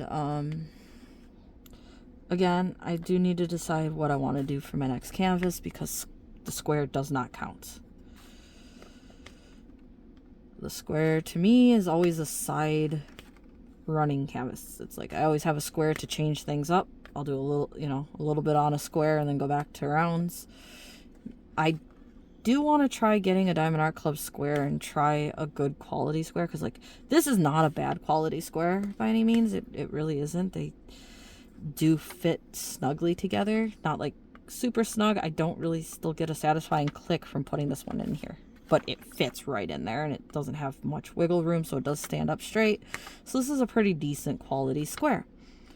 My favorite square I worked on was a Home Fun square, which yes, they are double-sided. I watched a YouTuber do a video about them recently talking about how apparently they're acrylic drills, and that's part of why they are a better square, I guess. They are so far my favorite square I've done, though. For a while there, when I first started diamond painting, and this all was stuff I could have very easily turned into a nice video if I was doing it at the time. I decided to get, what was it, like a Hoolican, a Home Fun, and like another company or two, and get them all in squares to test out their squares, because, squares being too loose, being too tight, popping, etc. So it's like, I want to test these out. So I got what I thought, it was a different picture, but I thought would be a similar enough picture for them to also, kind of compare the colors and then like how the drill's laid down on the canvas and stuff like that. And I just got them all in a small like 20 by 30 or 25 by 30 to test them out. It was a picture of, most of them anyway, was a picture of two colorful birds. And I tried them out, and I actually wrote down, I don't have this anymore, I can't show it to you. And I don't know if they've changed since then, because that was years ago. I wrote down, which drills were worse, which canvas the drills lined up best in, and like I literally made semi-notes on everything, and I worked on one, and I'd finish one basically in a day and then work on the next one to, compare them all and how they felt to work on and everything else. Well, the one that I like best, watching the other YouTuber do a Home Fun video and then looking back at my previous order and realizing it was in fact a Home Fun that I liked best. Wasn't one of the colorful birds like the other ones. I think it's just like a sparrow or something on a tree limb, whereas the other ones were like two lovebirds kissing, but they were in like rainbow color, and the other one was like a few rainbow color birds, and the other one was like a few rainbow color birds. Again, when I showed you all my canvases, you should have probably seen these canvases as well. But anyway, I got like two of them from the Home Fun actually, and I worked on all of these squares. There was 4 square paintings from 3 companies, I do believe. And the I did the 2 Home Funs, and that just verified that the Home Fun was my favorite canvas. Now again, I had some like rivers and stuff with it to deal with, and if I were to try it again now, I probably would also try to iron them, as I was suggested by a fellow YouTuber, but like then I didn't. I just took the knife and kind of cut the air pockets out and stuff, and it worked just fine. The drills laid nicely, they snapped into place next to each other. I had no real issue with that. The only issue I have with it is there's rows of drills that are higher than the other drills. They're not popping off or anything. They're still fully stuck to their canvas, but they are raised. You can visibly see that they are almost a level taller than their neighbors because of the rivers and how the tape puckered up after it was cut, even though the air was out of it. And I can push them flat, but they will return like a cushion or something to their normal state of being puffed up. So if I were to put them in a frame and like have them pushed against the glass or something, you would never know. But since I just have it hanging up as is, I can see, you know, where it has these channels that stick up higher. And it's still a gorgeous painting, and it still was definitely the best square I had worked on, both of them. Like I said, doing one and then doing the other, had verified that company was the best. One of the other companies I did not care for. Another one was like okay or whatever, but like the Home Fun one definitely seemed like it was far superior than the other two to me when I was working on that. And again, this was years ago, so it very well could have changed, but this one person that ordered the Home Fun canvas and was talking about it seemed to still say Home Fun, you know, is really good for the square drills, even though it is a double-sided like that still. So made me tempted to order another Home Fun one. I don't know if I will or not, but it made me tempted to do so. I made a painting that I would like to possibly get done, so we will see. But again, I am slower with squares, so at the same time, and I'm working on a large square while saying this, but at the same time, I'm like wondering, do I want a large canvas in a square? Because this painting I made would have to be a large square. Do I want to get a large square, or do I just want to get it in a round because the round's gonna not, like, well, number one, I can get a decent round one and not have to worry about double-sided or not have to worry about any of that, or drills fitting too tightly or too loose or anything, right? But at the same time, I do always like having a square go, and if the Home Fun squares are still like they were when I worked on those, then it's a nice square. But do I want to have that large of a square going because of how much slower I work on squares? So I'm not sure where I'm on that decision either. Like I said, I'm bad about decisions. I actually kind of was thinking about it. I had the tab open, I had it in my cart, whatever, and it's just like, crap, is that how I want to do it? And then, like, I just kind of froze on making a decision, and now it's just sitting there, and I probably won't make it at all because I can't decide. Who knows? We'll see what happens. But the second photo I have, and again, I'm pretty sure it was in fact Home Fun from what I looked up. The second photo I have is a cat in a bottle, and I would like to actually get that in a larger size and do that one again.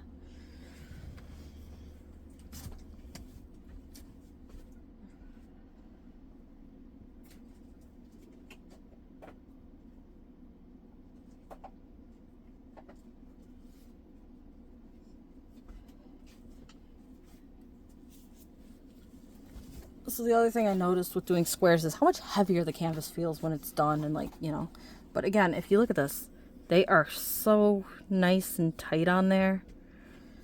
I told you I hate doing this, but let's do this. If I were to, you can still see a little bit of spacing through it, but there's not like full lines of spacing. There's just little channels through there. And then one of the bumps is right here. And then there's another one right here.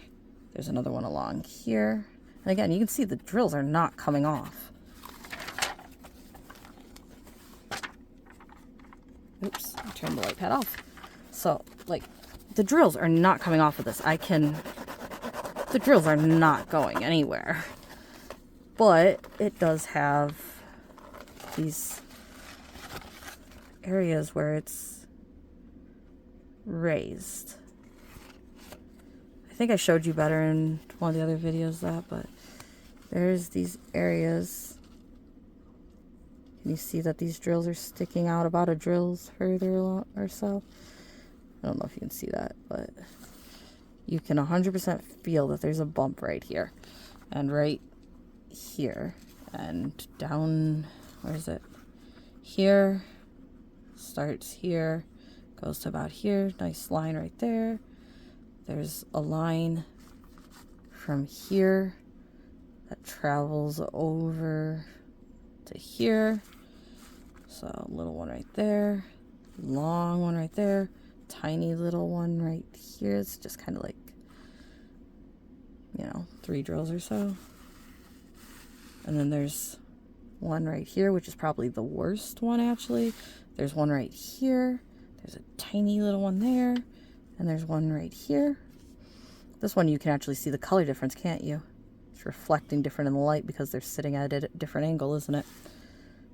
Like here, I think it's reflecting different in the light. I think you can tell that there's one right here because it's reflecting different in the light. But the worst one is this little one right here. And that's these 2 rows of drills right there.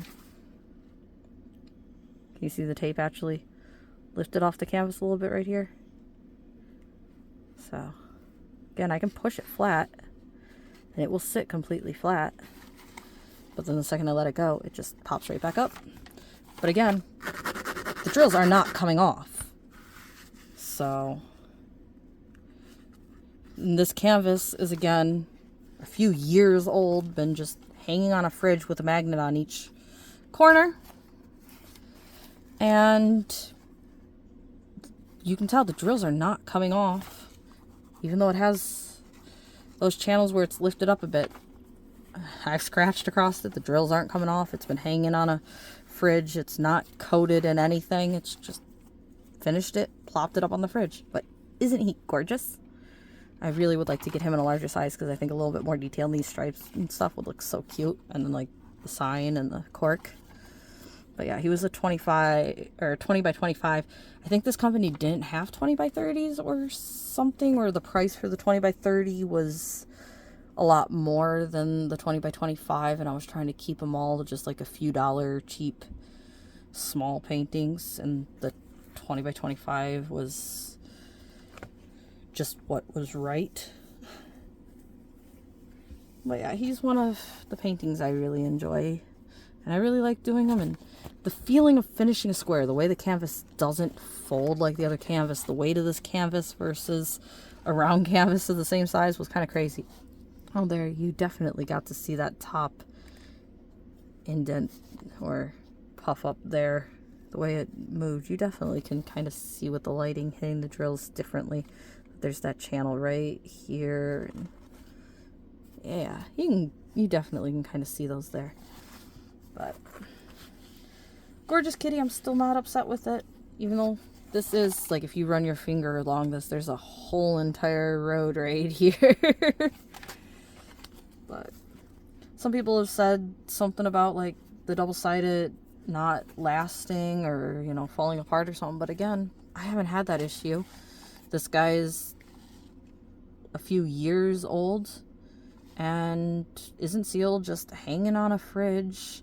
I've thrown boxes against the fridge and everything else that's hit this painting or leaned against this painting. Nothing has happened to it. So, yes, it hasn't had a gorgeous life, but it's still doing well. So, again, I like how well they stick, and I haven't had an issue with the stick getting worse. Or this one we're working on here. These have been kind of sitting like this, like I didn't leave it fully uncovered, but you can tell they're not really sticking shut, right?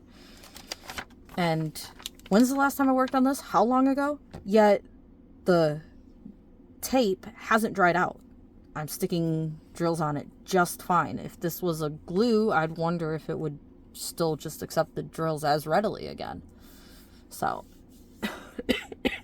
tape definitely has its issues when mishandled, but I haven't noticed any other issues with its longevity or its ability to set aside and then bring back to work on. I know some people have said that it degrades over time, but I haven't noticed that. I don't know how much time would be time. But again, I know this one is like a 2018 or something, right? I could be wrong there, but it's definitely a few years old at this point. Not the start of COVID, but like a little bit into it or something like that. So again, around that in age. And I don't remember if they did the scalloping edges or if I did the scalloping edges. I also don't remember if there was extra tape around it that I took and went with a scalpel and cut off, or if there wasn't extra tape sticking over the edges. I don't remember any of those details now. It's too long. But yeah, there's no tape along the edge of this one right now, and there's scallop edges, so it hopefully doesn't fray. And again, I don't know if those were me or them. But he's a really cutie. It would be great as a larger picture.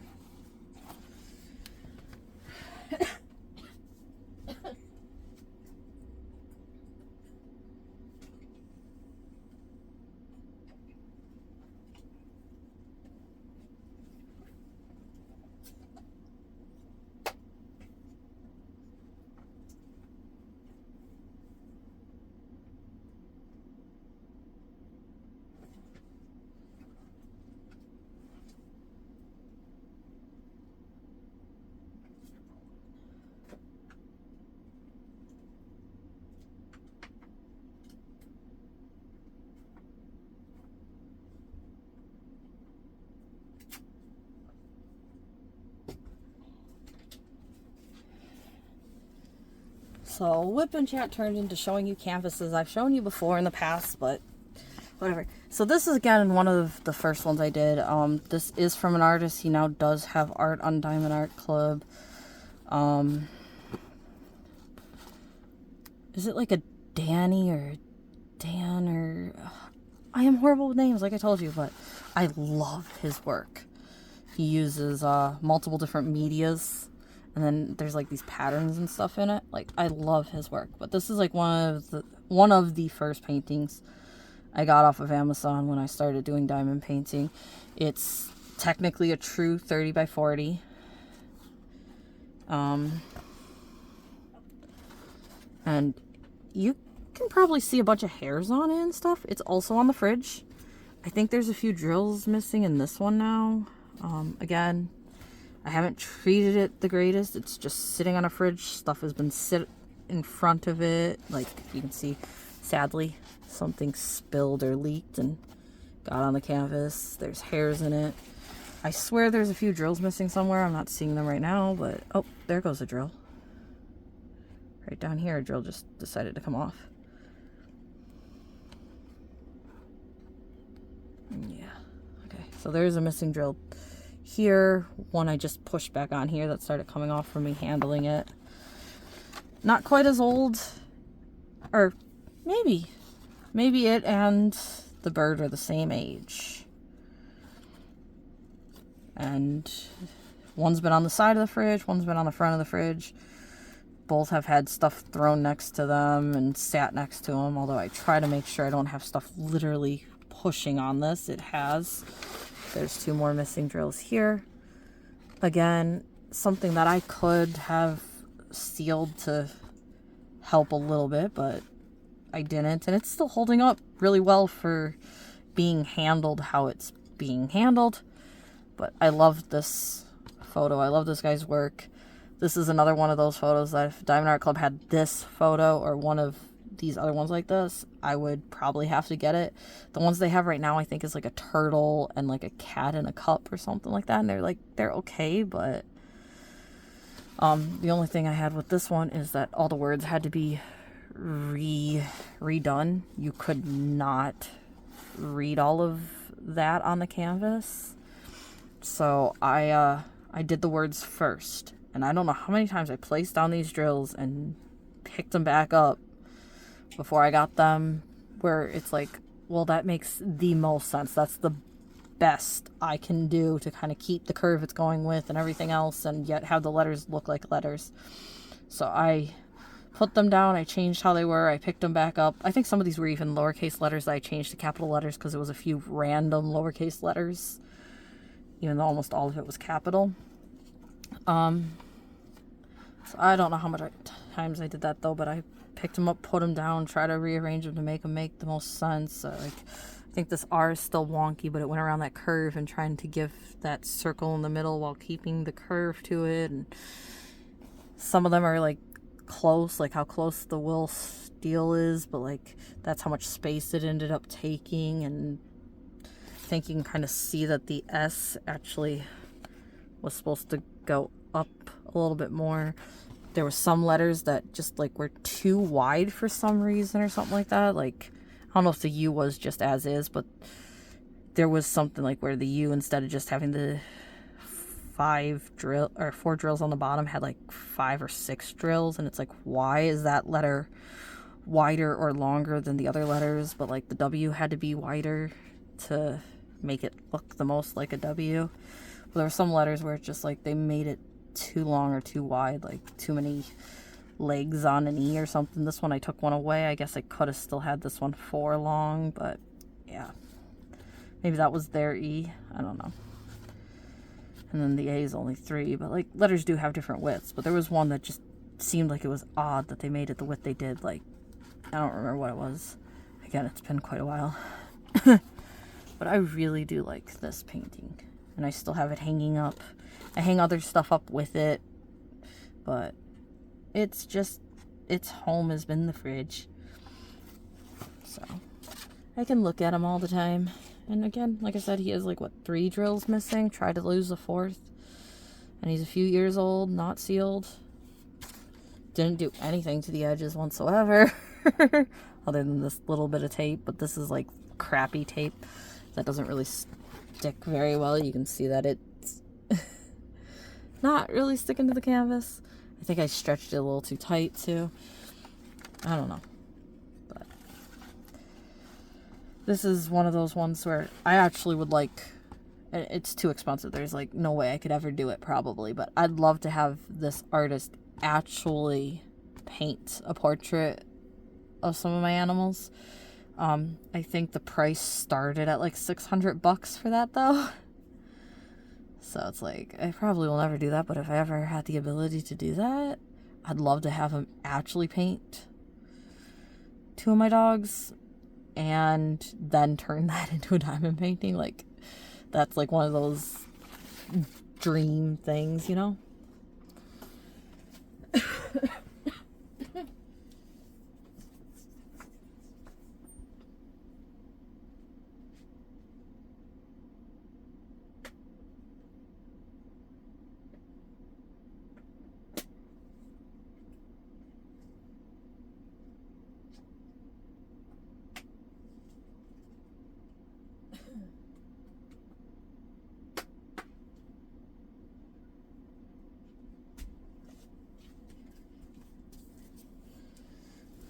So with him, I also have a colorful owl.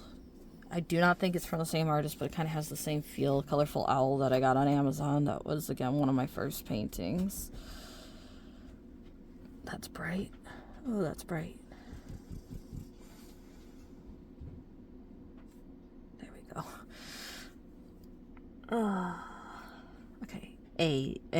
M's. Did I finish my M's? No, I did not finish my M's. Okay. So, yeah, well, this video is 47 minutes now, and like I said, I think this is like the 3rd or 4th video. So, I got a long one for you guys, and I just went all over the place with you. You guys seem to enjoy the other one. So, hopefully those of you that enjoyed that enjoy this.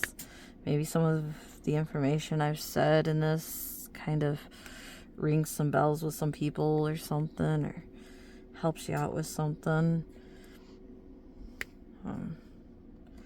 I know I can get a little too focused on a topic or something like that, but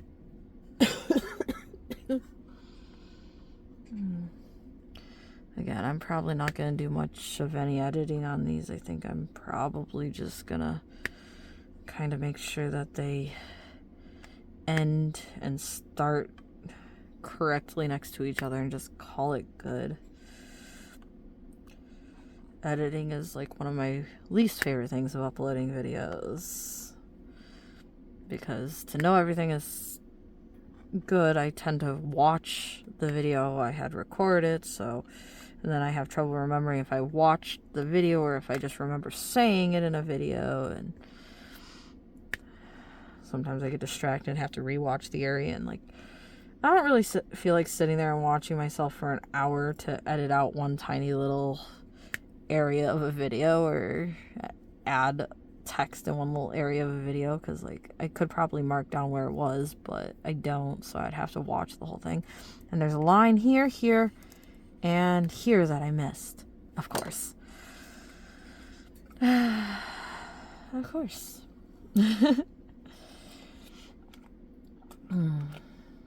I really should go get food though, but I'm tempted to finish the ends off.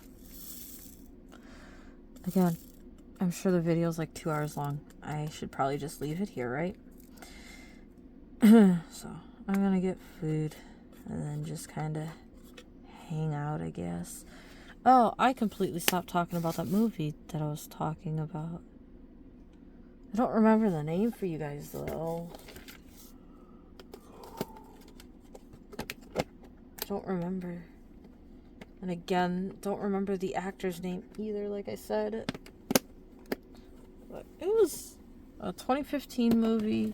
There was this guy which kind of worked random jobs. Oh, there's an M, and there's an M, that people hired him to do. He was kind of supposed to be a bodyguard for some guy that wanted to go gamble in a club, but he ended up leaving him because this girl that he knew had trouble, and the main story was basically kind of bringing down the dude that hurt her. It wasn't a bad movie. And then I started watching an anime, and that so far has been entertaining, but it's only in Japanese, and let me tell you, trying to diamond paint and read subtitles is very difficult. And like, if I look down at my canvas to put a drill down or to see where a drill goes, then I miss what was said on screen. I wish I knew Japanese. I try, but like every time I try, it doesn't get very far, and I really know very, very basic nothings. Because